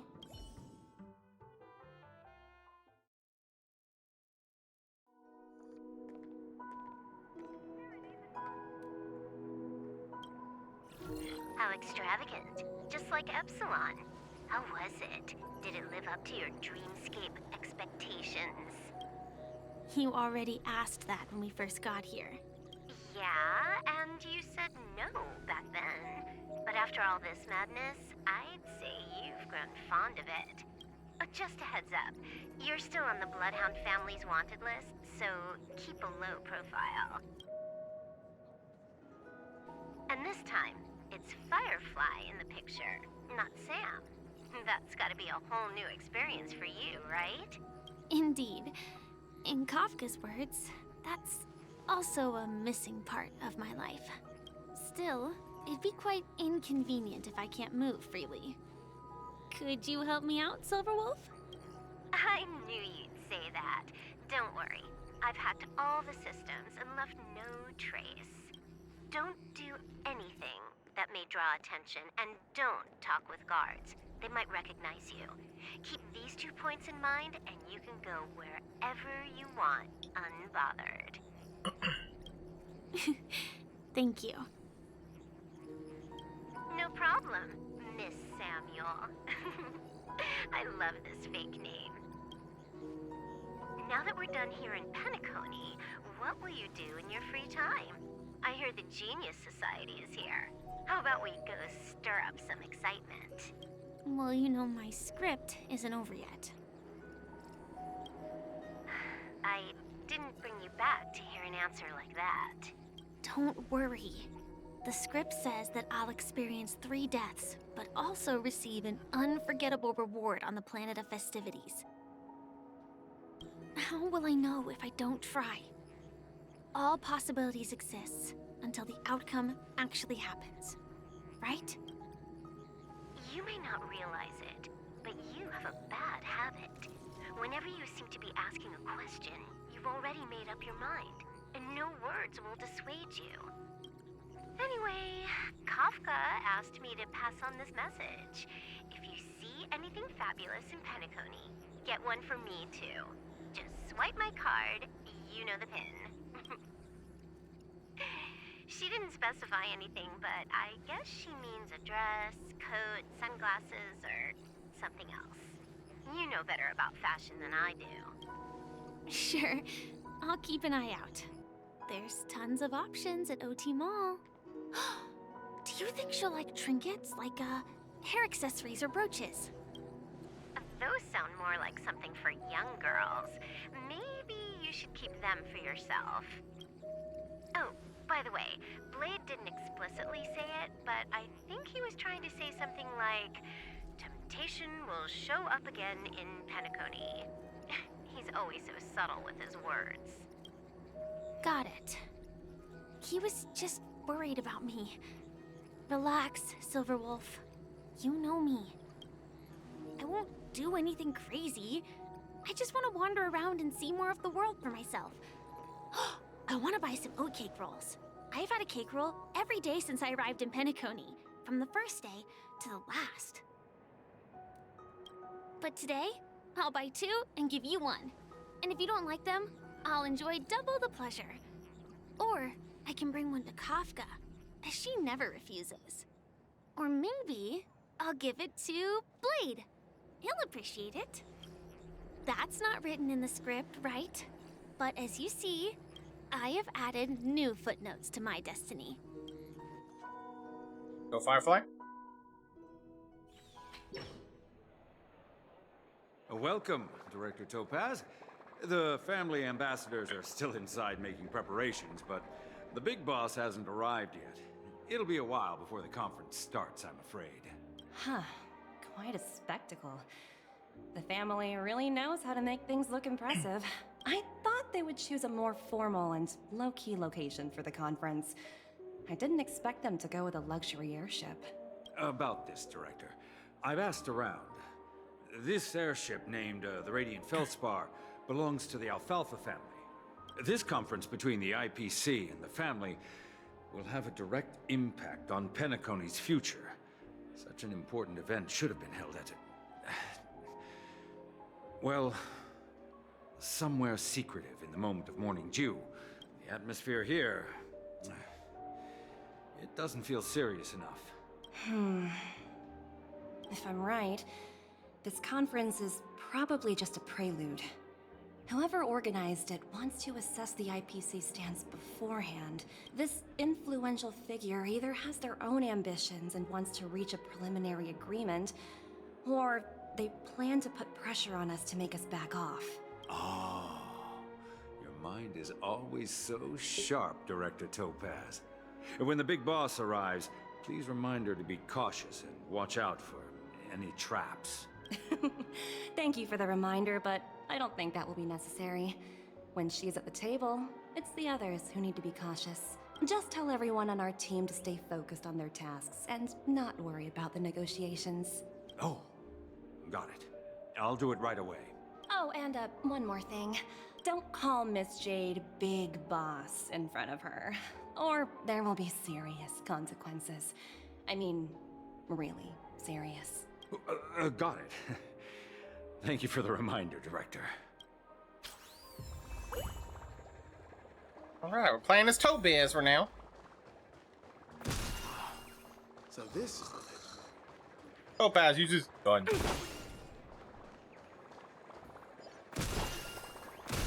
Hey yo, hold on, what's going on out there, guys? Not in public. Can I? Oh, I can't go down there. right here.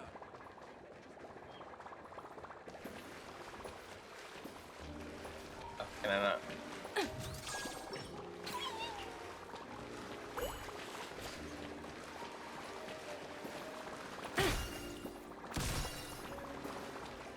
That's a Noombi, isn't it? Just watching them. Two enchants there, Noombi. Let's go. Let them have their private time.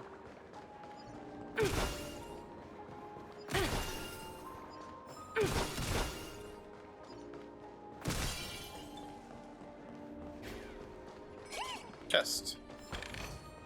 I guess nothing. Probably down that way. Doors.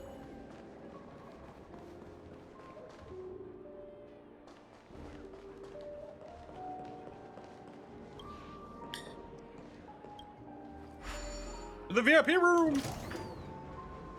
None of the important figures have arrived yet. Huh. Looks like the conference won't be starting for a while. Such a bustling place. I think I'll take a little walk around.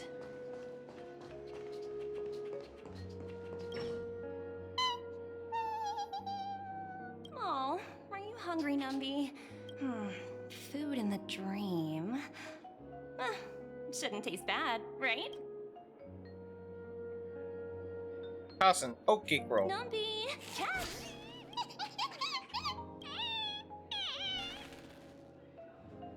After eating the oat cake rolls, Numby seems a bit uncomfortable. Ooh. Oops, not to your liking, huh?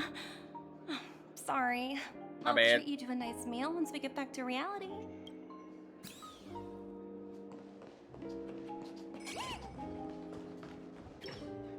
So many buttons.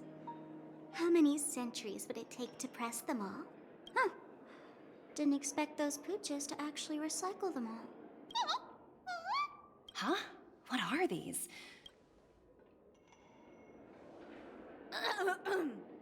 For your safety, please stay away from those objects. For my safety?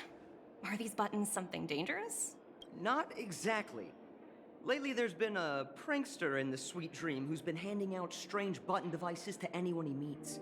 According to those involved, he said something like, "Just press this button and all of Penacony will explode." Luckily, no one believed him. Still, the Bloodhound family collected these buttons just to be on the safe side. Has anyone actually tried pressing it? What will happen if you press it? Hasn't anyone actually tried? Well, perhaps you don't know much about Penacony? All the guests here have one thing in common. They're terrified of death. Anyway, the family will deal with these things. Please kindly keep your distance. Wherever you say, Sparkle. Family festival. I wasn't informed about this. This is Mrs. Robin's personal instructions, and family handles first thing. Wait, hold on. I don't want to talk to you yet. Watch yourselves. There's a chest!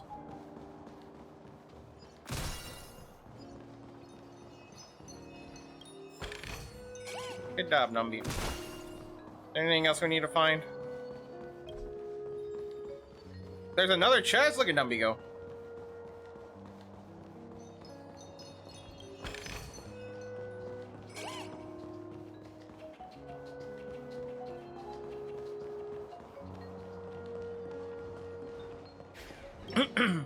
Greetings, madame. What can I do for you? Hello. Could you tell me more about the Radiant Feldspar? I assume you are the ambassador of the IPC Strategic Investment Department.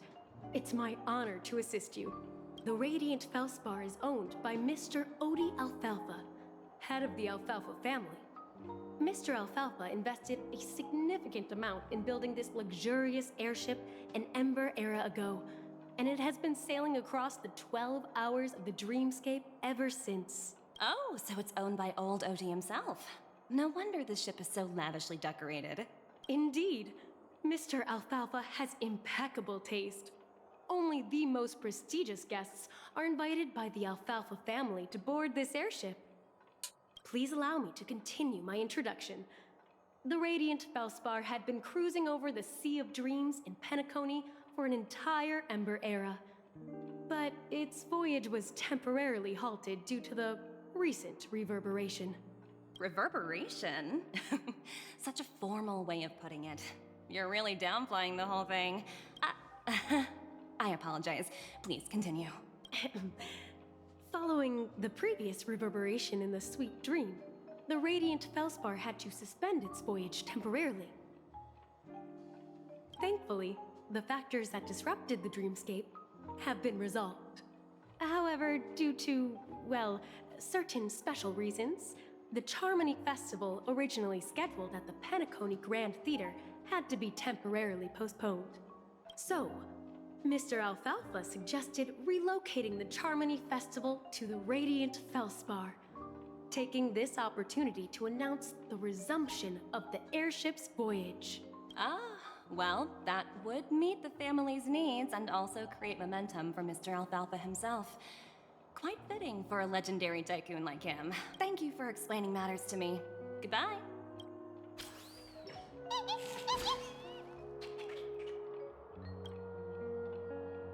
Hello? The Talent Motivation Department? Again?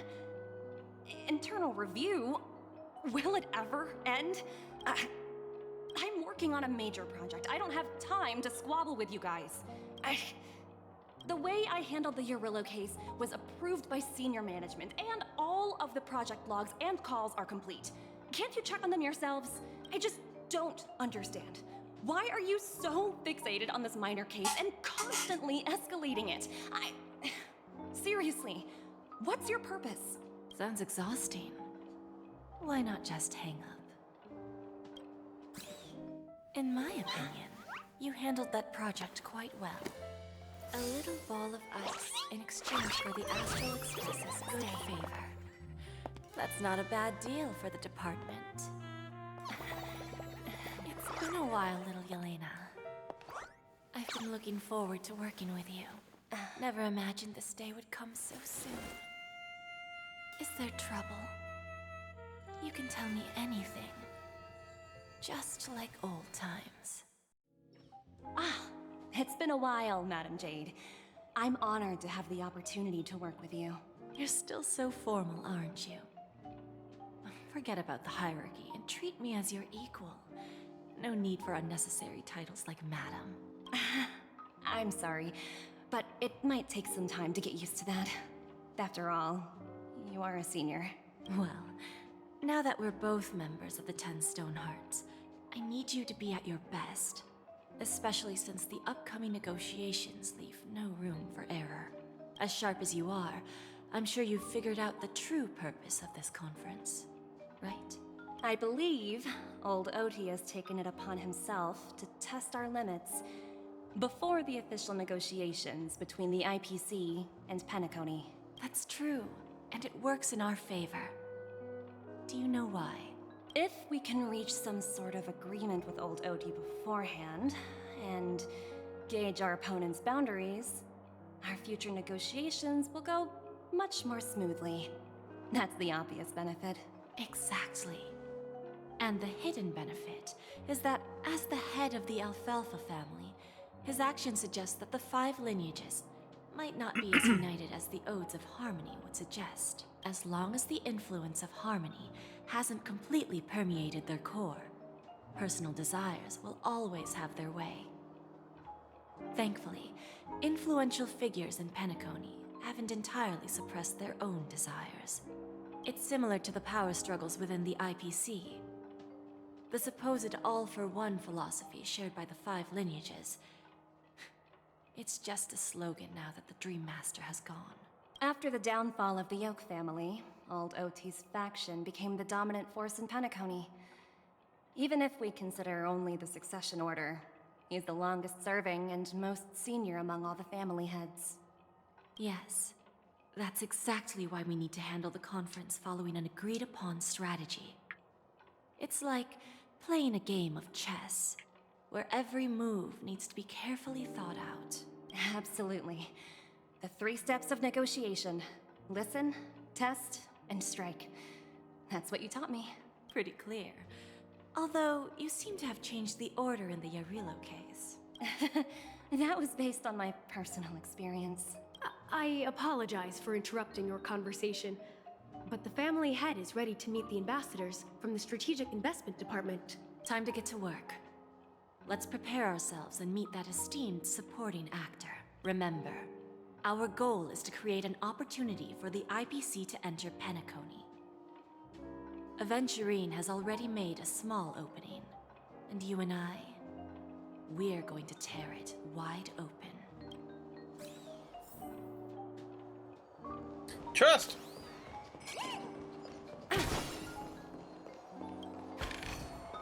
Oh, free stuff. God, I love free stuff.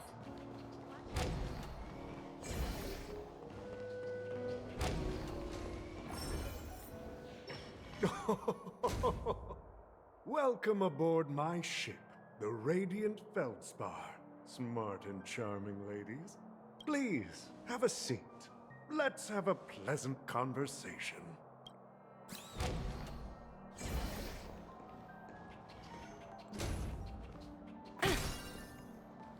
Get that balloon.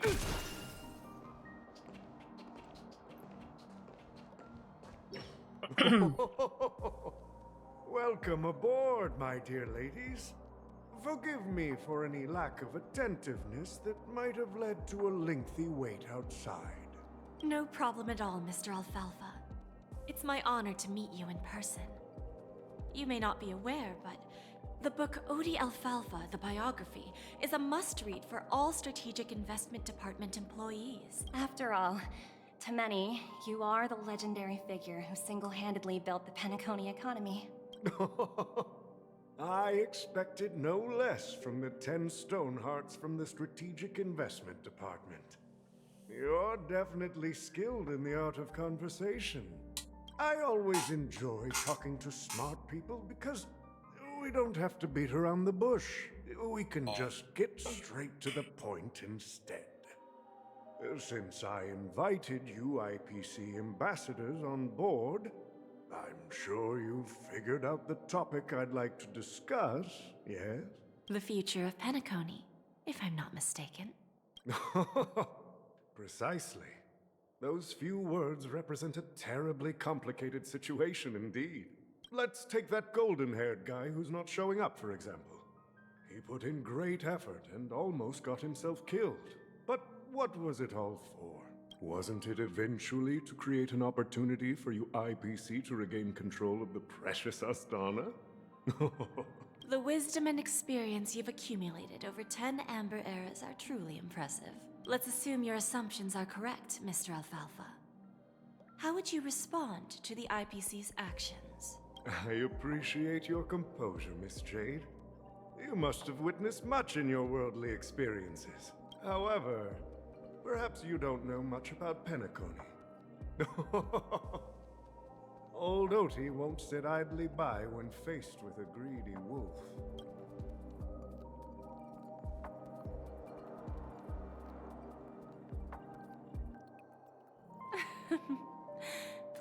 Go ahead. I'm all ears. Then I'll be straightforward. I requested this meeting before the official conference to dissuade the Strategic Investment Department from trying to lay a finger on Penacony.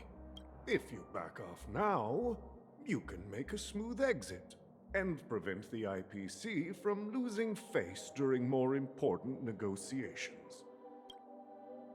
One of our P-45 executives was attacked and nearly killed in the Dreamscape.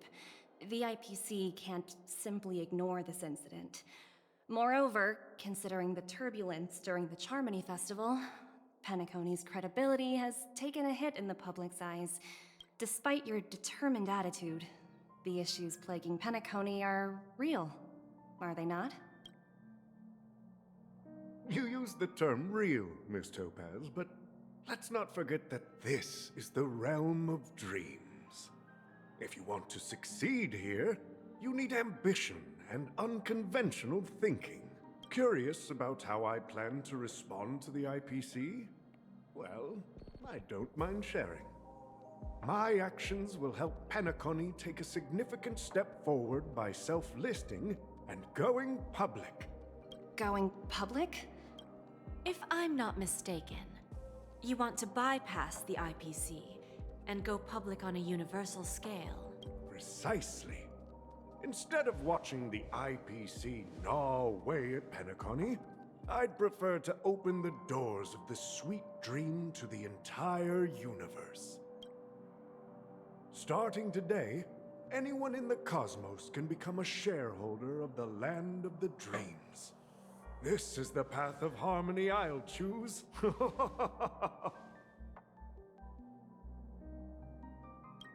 This reform should have been implemented earlier, but unfortunately, the Oak family were a bunch of blockheads blinded by order. Their level of intellectual flexibility doesn't even come close to an old fellow like me. Thanks to the little reverberation earlier, the biggest obstacle between me and my reforms has been eliminated.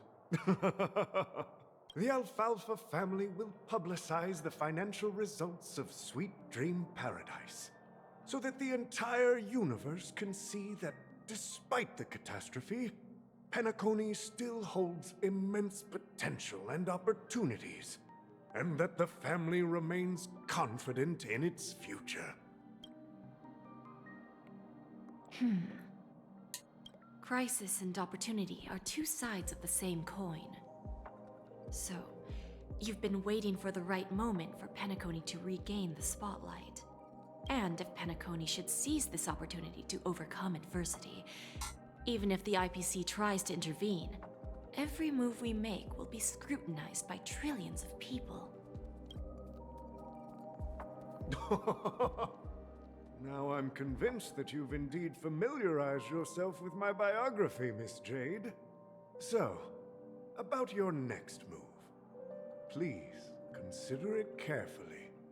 Indeed. We need some time to digest such a wealth of information. I suggest we conclude the first half of our conference, Mr. Alfalfa.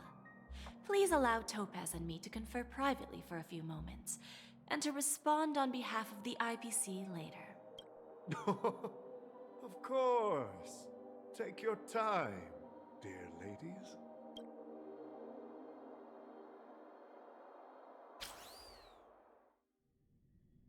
Back to the me. Alfalfa family had a meeting with the IPC? I got this information from a message sent by that IPC ambassador. He said it was to return the favor. It's not hard to imagine. Penacony today is pretty much like the frontier prison it once was, with external forces casting greedy eyes and the undercurrent of order lurking within. Instead of falling into a situation where they are plagued by both external and internal threats, Penacony would rather take a step back and invite the IPC to negotiate at the table, ostensibly to cooperate, but in reality, to secure more opportunities for their own survival. Well, no wonder they sought the mediation from the Astral Express. In your opinion, Who should we stand behind? I don't think the followers of the Harmony are completely innocent victims in all of this. For reasons unknown, they have a strong desire to smooth things over, which leads to speculation about their motives. If either the family or IPC were to assume full control of Penacony, it would return to its previous illusory dream of hedonism, and the efforts of those previous nameless would once again go to waste. There you are. Did you rest well? No! I didn't disturb you since you were in a deep sleep. It was like a really long dream. Where's Himiko? Please continue the topic. Ah, she went to negotiate with the family as a representative of the crew. She'll contact us once her arrangements are ready. After Anna's dream was shattered, the family branch from the Montour system soon arrived and swiftly took control of the situation. Most members of the Oak family fell unconscious, but fortunately, their lives were not in danger. The mastermind behind the plans was confirmed to be Gopher Wood, the previous Dream Master. But by the time we arrived, he was dead already.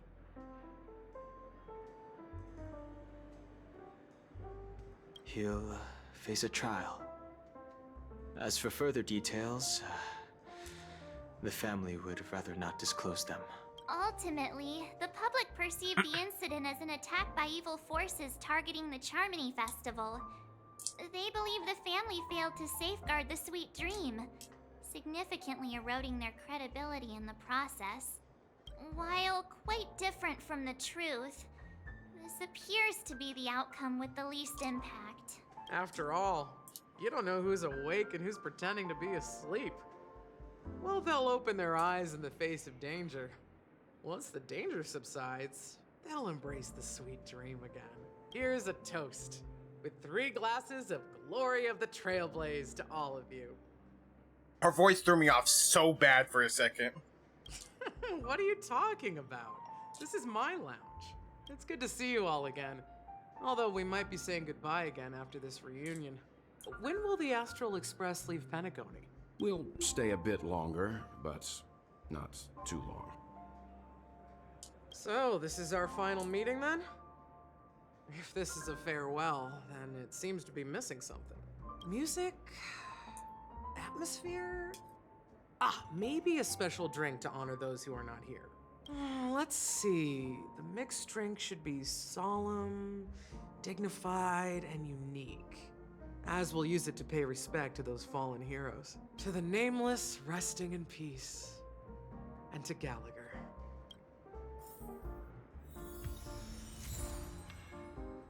La Misa de la Reti. I know I probably said that completely wrong, don't say.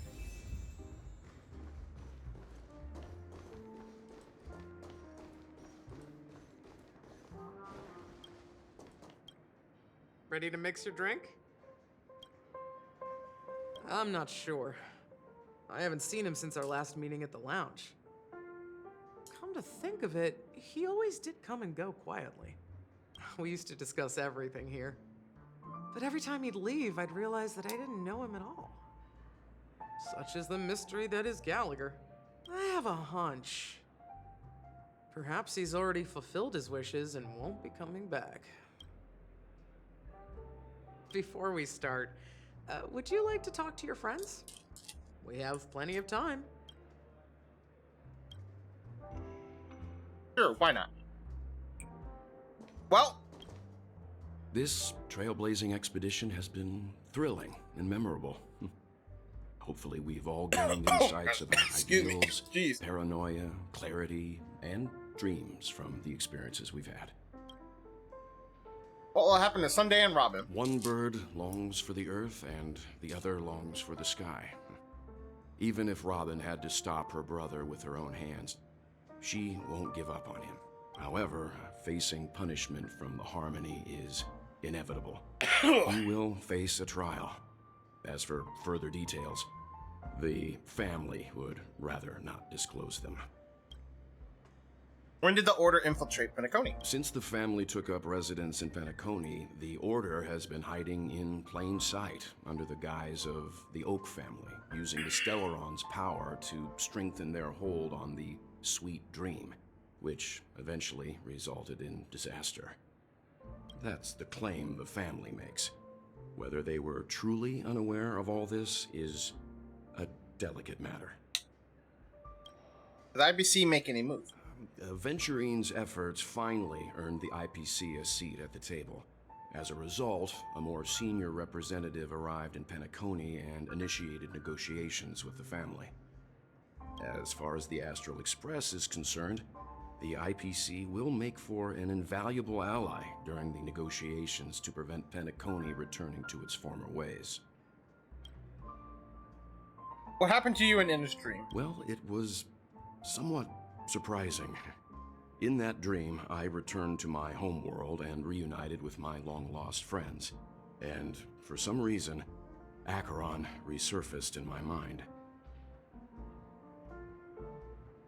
When I realized that her conclusion was not preserved in memories, I became aware of the bitter truth. That's all for now. The conclusion of a journey can often be sorrowful. All we can do is to try to make sure it ends on a happy note. Dom? It's rare for all passengers to leave the Express together during a trailblazing expedition. But for Penacony, it seems most appropriate. But what about the Express? Given the conductor's presence, there's no need to worry about it. However, it's crucial that we soon return to inform Pom Pom about the Nameless. What happened to you in Industry? In my dream, the Express stopped at many places, and passengers came and went. However, the 5 of us were always present, and the journey seemed never ending. Perhaps this could be a deep-seated desire inside me. And upon realizing this, I knew it wasn't real. Damn. Is the Order incident in Penacony a unique case? No related records exist in the databank, but I have a theory. The hidden dangers of the Order have always been within the Harmony, and this issue existed within the family from the very beginning. However, now that more powers in the universe are aware of this secret, the situation in the cosmos will become more complicated. Like I said, we'll go and see. Once we've packed everything, we should head to our next destination.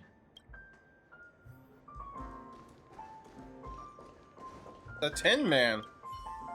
Hey, nod your head and give a bow. A night with customers makes me feel wow. Welcome to Dream Jolt Hostility. Oh, it's you. Thanks for the hard work mixing drinks as suggested and standing by the door and keeping an eye out. Why isn't Mr. Pigwig at the door? They're just a so glad delivery man. What would they know about being a door attendant? They're not like me. They don't have a loud and clear voice. They aren't tall and mighty, capable of leaving a lasting impression. If only I had a tuxedo, that'd be perfect. Rest assured, there will be no issues on the lounge. If there are, there will be small ones. I wanted to see. Though, I didn't plan this. Hey, there were 5 Soul Glad bottles flying in the air. No spectator, this is not an animal show. Well, I guess I can make it a compromise for the sake of the lounge's popularity. Something you haven't told me. Is it about the Truth or Dare game, right? I thought you had forgotten about that. I can tell you what happened back then, but you need to answer me a question. Sounds fair. What the hell? This is my agreement with Soyabon. When she's not around the lounge, I'll take care of the monsters. That is my job to keep them entertained. Drinking Soul God while doing backflips, learned to fly from a TV show. Every time I pull it off the trick, the other monsters will laugh out loud. Now it's your turn. I'd like to know, what would you have done to us if Soyabon hadn't hired you? Probably get into a fight? No matter what your answer, I doubt become friends with these monsters would have been on the list. To you, we're just wandering objects spread all over the dreamscape. It's fine. I know we shouldn't expect too much from human. Let's pretend I didn't ask the question. Now get back to your business. You seem to be enjoying yourself. Yeah, indeed. This lounge is safe for now and our lives won't be disrupted. There's something to be happy about. Enjoy your time here as well, Art Drinksmith. I've never seen this trend... What? Have I ever seen this transportation thing before? It feels familiar. I forgot it.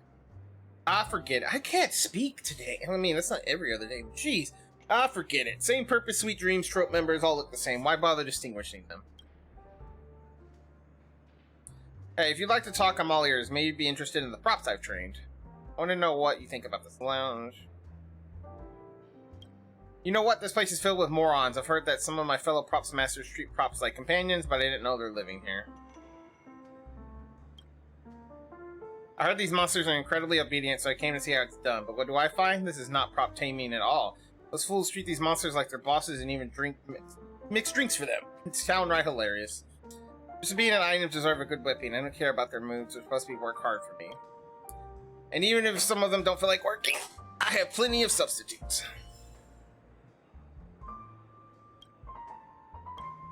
That's it. And a boop.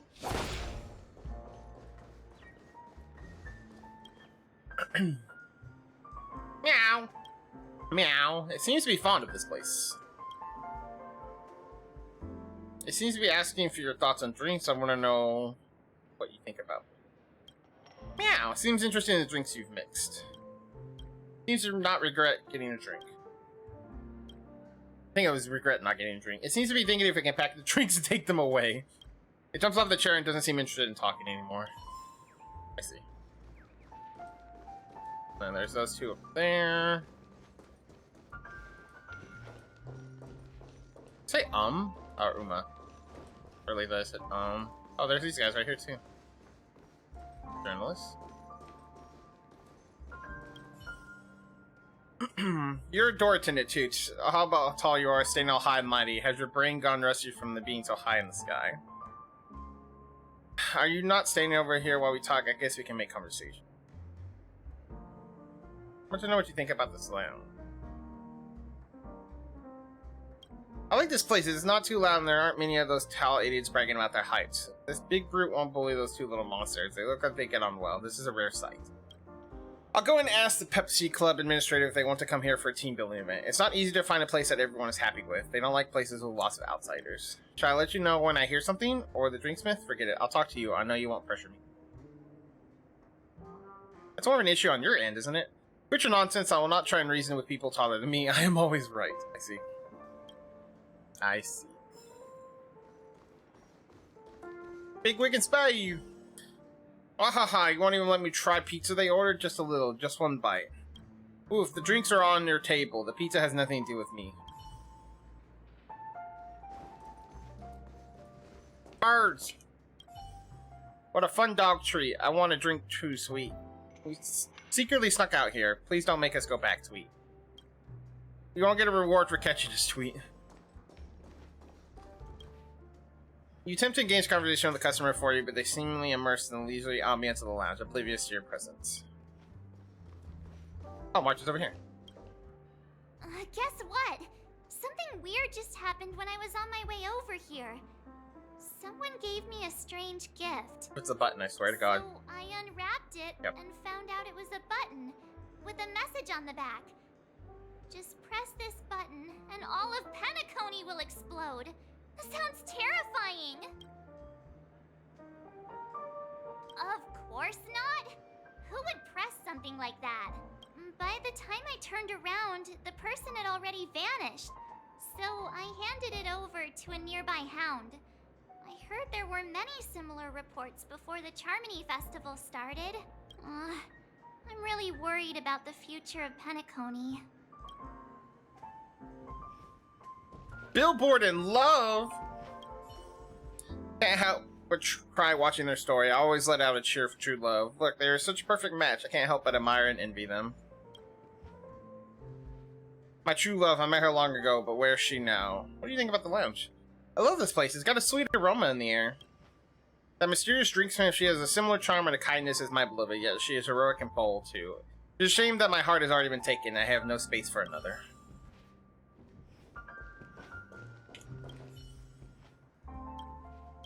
You know, we're on the stage together. Shouldn't we talk a little? Why must the great weight of destiny weigh so heavy on my shoulders? Why can't monsters stop harming each other and learn to take joy from playing together? Cheer up, we're supposed to be forming a sweet comedic piece together. You have to act a little more intimate with me, at least in the story. This is the only way to make the audience happy. I will try my best. Hey, don't be so nervous, this is our story we're performing after all. I wish you both well. Thank you, I hope next time we can bring you happiness too. And then I guess I have to try. I'll perform with you, but you're not allowed to bully me. Really? Oh, I'm so touched. We have to begin immediately. Now that's interesting. The story of these monsters would make a great news article. Not only can the Dream Jolt troupe interact with humans, they even offer performances. It seems that the legendary Drinksmith is indeed an impressive woman. I should invite her for a special feature interview on my program. Let me think. I probably don't have time, but speak quickly. I snuck out here to have a look around. What's your thoughts on Soul? That's the name of the mysterious Drinksmith, correct? I've heard a number of things about her. Her background is complicated. If you want to know the specifics, then you should ask around for yourself. Either way, I know that she holds a lot of renown with the family, the Iris family, if I remember rightly. You cannot tell anyone that you heard this from me. Yeah, it's everybody, honestly. Magical drink that soothes the soul. It'd be wonderful if I could spread far and wide in the dreamscape. However, if all the negative emotions could be easily erased like this, who would need a dreamscape motivator like me anymore? Greetings, you need counseling? I'm quite here, perfect for in-depth conversation. I don't know what you think about me. You? I am a dreamscape motivator, and you're my client. Such a relationship would be far too dangerous. No. Even though my duty is to help you alleviate your worries, it doesn't mean... I'm sorry, I may have misunderstood you. To be honest, I think you're an exceptional counselor. The emotional issues of the Dream Jolt troop members are not easily resolved, but you've handled them impressively. You can also ask me for counseling. Yeah, I admit that I may have some emotional issues too, but it's not just the extent that I need to bother others. I'll just try one of your drinks.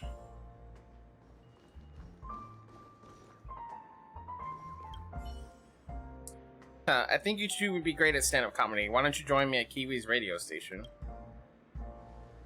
Oh, can I help you with anything? I want you to hear your stand-up comedy performance. I'm bored with telling papishi jokes. I'm going to start telling dog jokes. I come up with one now. Just a second. I'm thinking. I don't know. Okay, there's this dog, and he recently got a new master. He asked his master, "Hey, master, why do you never treat me like you love me?" The master replied, "I've always treated you like my best friend." Then the dog asked again, "Why do you always look down on me? Do you know why?" Because the dog has low self-esteem? Because the dog's master was a papishi. Ha ha ha. Ah, jokes are never too funny when you make them up on the spot. I know, why don't you hire me as a resident stand-up comedian in your lounge? That's everybody. Ready to mix your drink? Before we start... Alright, as you wish. Huh. I think I have an idea about what drink to make. Would you like it bitter or sweet? It's up to you. Choose the flavor that suits you best at this moment. Let's go sweet. Drowning sweetness. One of the most challenging drinks to make. A slight imbalance in the ingredients can result in an overwhelmingly viscous sweet taste. However, with the right ratios, you get a uniquely sweet drink with a lingering aftertaste. Not a bad choice. Let's start mixing. Oh, I am gonna make it. Let's see. We want a mini wine glass. Want less ice? No, I like more ice. We need 2 dream jams. And a sweet milk. I need. Oh, my God. Like origami bird. Drowning sweetness. I like the look of this because this reminds me of a dreamsicle. I freaking love those ice creams. They're so. Words always fall short. If you want to bring closure to past events at this lounge, there's no better way than mixing a drink. Oh, so if you've never had a dreamsicle before, it's an orange, like, popsicle with vanilla in the middle. It's so cool. Blend all your memories and emotions together and stir them well. Through the filter of time, what remains in the glass is something to savor. Well, it's done. Here's to the nameless resting in peace. And to my friend, Gallagher. The spirit of freedom will spread far and wide among the stars. And its legacy will be more timeless than a pastoral song. We're not accepted by the outside world, so we've gathered here. And one day, our souls will return to the same place. Cheers. Here, here. Himiko? Guys, let's make our way to Radiant Feldspar. I'll wrap things up soon. Let's meet at the aft pole in the stern. What have you been up to lately, Miss Himiko? Roger, catch you later. Hey, I was about to ask the same thing. It's a secret for now. Be patient, you'll find out in the opening ceremony. Hey, I can't wait.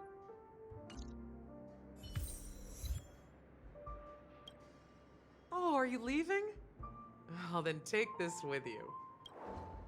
Oh, I get to keep one? I've mixed more of this last special drink for you. The past shouldn't be forgotten. So I hope it brings back the flavors of Penacony. Thank you.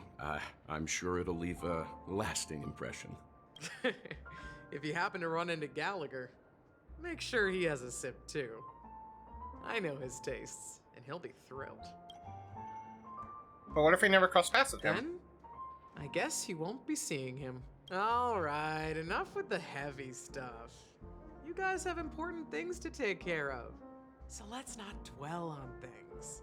Whether it's the Astral Express or Penacony, there's still a long journey ahead. So let's lift our spirits, guys, and embark towards our tomorrows. Old Oti is a tricky opponent. I didn't expect him to take the risky step of going public at such a critical moment for Penacony. You know, something I gotta say is, like, I've always thought about it. And, like, I've always liked the idea of, like, adventuring and going to new places and doing this and that. But I feel like I'd be so emotional because, like, I'd connect with all these new people and then it'd be like, oh, hey, time to go to our new place. And you leave, and, like, I'd be leaving behind all the new connections and close people I made with, and it'd make me sad. Like, I'd be so emotional about it. Indeed. He's definitely bold. It's that kind of boldness that made him the Odi Alfalfa he is today. Still, the outcome is uncertain. Shouting loud doesn't necessarily carry any weight. What about the phone call I asked you to make, Topaz? Ah, they agreed. But it'll take some time before they arrive. Just as it should be. The sweet dew should be served after the bitter poison. Looks like we'll be skipping the exchanging apples step this time around. Now that we're dealing with a greedy merchant, a simple apple wouldn't make a difference. Well, I guess I included myself in that remark too. Now I'm a bit curious, Topaz. Do you think Penacony is a quality asset? Yes. Despite its recent calamity, Penacony remains a top quality asset within the cosmos, with good credit, lucrative potential, and promising prospects. Well, that's obvious. But what I truly wanted to know is, this project is obviously too bland for your taste, isn't it? That's true. I wouldn't be here if it weren't for Aventurine. But despite that, you trust him. You even entrusted him with a cornerstone. Something as precious as life itself, to finish this gamble. Are you not in the same boat, Miss Jade? Without us playing along, your Jade Stone wouldn't have made it across the border so easily, allowing you to see all desires that flow through dreams to gain a bargaining chip in negotiations. That's why I'm willing to stake my Topaz Stone to cover for you. It's like one big elaborate game of chess. Once that kid sets his mind to something, nothing can stop him. Not even fate. Well, at least he's still alive, and that's the best outcome. Looks like we've strayed off topic, Miss Jade. Should we discuss our next steps? No need. I'll go it alone. Meanwhile, you can go greet our honored guest and wait for my message. Okay. Is that Robin? Huh. She's also here on the Radiant Feldspar. Poison and sweet dew. There's a good child. Do as you're told.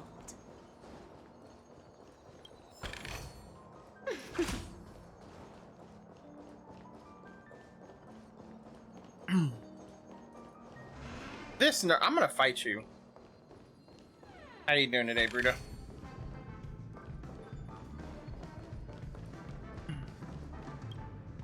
Greetings, Miss Robin.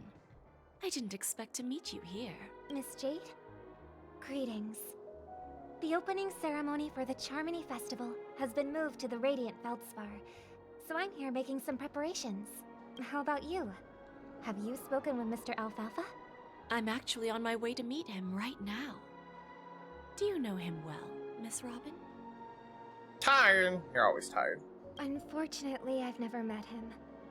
I've only heard a few comments from the former head of the Oak family. Mr. Alfalfa is respectable when it comes to business, but in other respects, I can't say the same.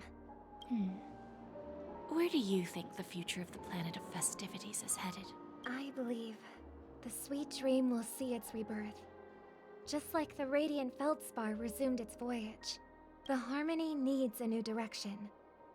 Only by bidding farewell to the past can we actually sail into the future. There are no permanent allies or everlasting enemies. So let's both take what we need from this deal. Naturally. I'm looking forward to your performance. See you at the festival. See you later, Miss Jade. Birds? You hear a faint sound emanating from somewhere, resembling the chirping of a bird or a figment from your subconsciousness. You glance downwards and you suspect it. Nothing is there. After all, real birds do not exist within the dreamscape. I see. Can you go all the way up here? Oh my god, you can. If you jump, I jump. Why are we jumping? We can fly, Tweet. I mean, make a good point. You're so not romantic. What's romantic? I don't get it. What was this? I want to go up.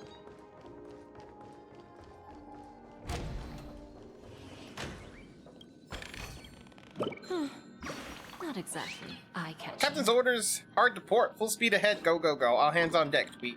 I think I hear something. Tweet, tweet, turn the wheel, I'm the new captain now. Many a storm I've weathered, and safety I'll sail you all through. I forgot to recruit crew members. Tweet, tweet, a captain without a ship. How embarrassing, and here I was so excited.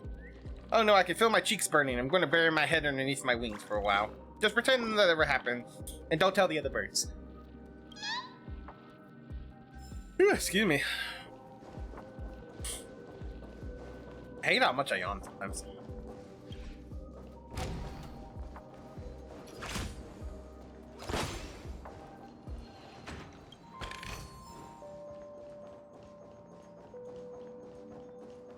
Oh, I know why I thought I saw another balloon. We're gonna sit back down. Huh?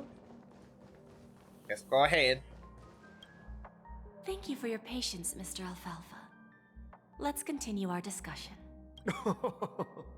Figured out something already, Miss Jade? But where is Miss Topaz? Topaz has something else to take care of. You'll be seeing her later. Talks can still continue between the two of us. Is it just me, miss? Your tone sounds very different now. I need to set a good example for my junior. It's not a good habit to be too loose-lipped during negotiations, right? Now we can speak frankly and openly. Do you believe what I said, Odie? You're not the only merchant who has seen the changes in the cosmic market over the past 10 Amber Eras. Interesting. Now that's interesting. Good. It's good to be straightforward. Openness and transparency are my things. So, tell me, what's your next move? Unfortunately, I'd like to speak the harsh truth before laying out my plan. Let's cut to the chase. First, your plan won't work. Penacony has no way of sidestepping the IPC and going public. Second, you can't stop the IPC from entering Penacony.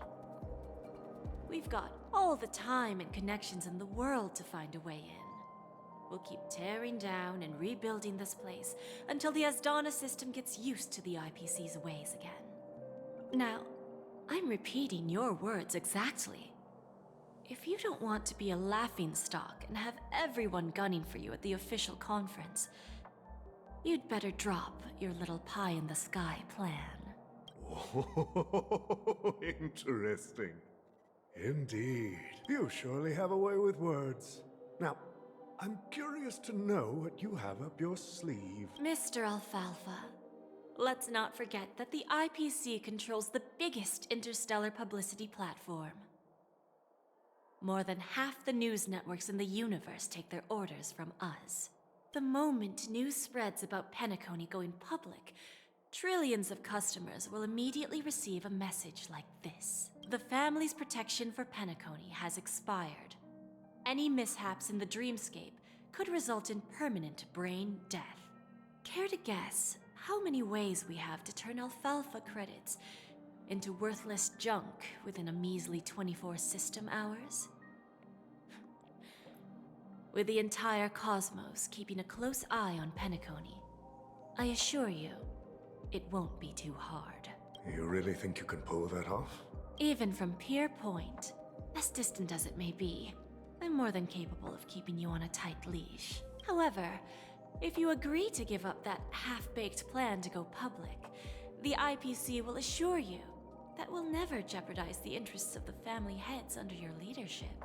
After all, we also need allies here in Asdana. The IPC can assist Penacony with financing, starting by acquiring 30% equity shares. With our financial support, stabilizing and rebuilding Penacony will be a piece of cake. 30% equity, you say? Who can guarantee you won't want more in the future? That's the brilliant part of it all. The answer is simple. No one. There are no guarantees. It all hinges on self-awareness and mutual respect. However, the board of directors will consider the interests of the family heads to some extent. You're a smart merchant, old Odie. Isn't the whole purpose of this elaborate game to showcase your business acumen and seek more benefits for the family? It benefits us if we both take a step back. And if that's not enough for you, I'm pretty sure that another goal of making Penacony go public is to expand the influence of the Planet of Festivities and attract more customers. I understand your concern, and I have a solution for that, too. Fine. Now I see your sincerity. As the head of the Alfalfa family, I don't think I have any reason to refuse your offer. However, as their chosen one, I still need one final answer. Go ahead. I'm listening. When I was a child, I heard the adults recite the tale of the ancient Ember Era, about the ascension of Shipe, the Harmony, and the downfall of Enna, the Order. The Order and the Preservation used to be close in ancient times. So, why does the IPC, as a follower of the Amber Lord, seek collaboration with the family instead of aligning with the Order? The answer is simpler than you think. It's all about credits. Everyone's favorite thing and the universally recognized currency among the stars. The IPC has the power to perpetually ensure their value.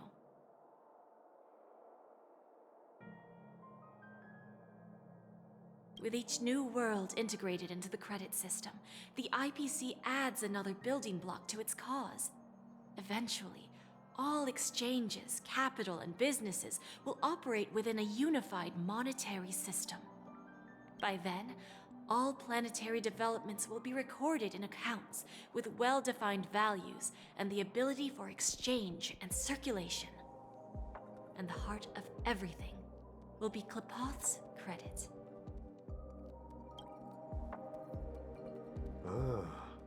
And then the IPC will be able to exert influence over everything.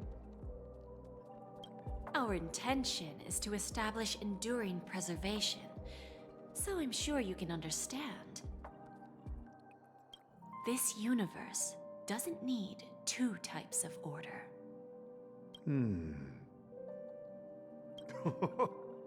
Well said. Now you've convinced me.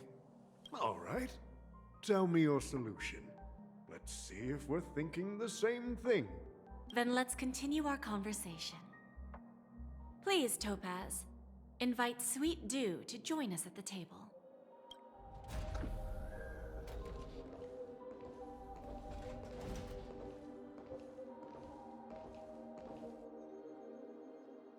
Thank you for your presence, Miss Himeko.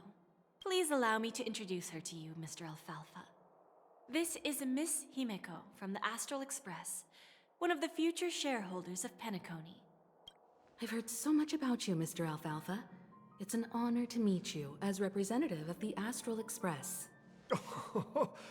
This stunning lady is the navigator of the Astral Express?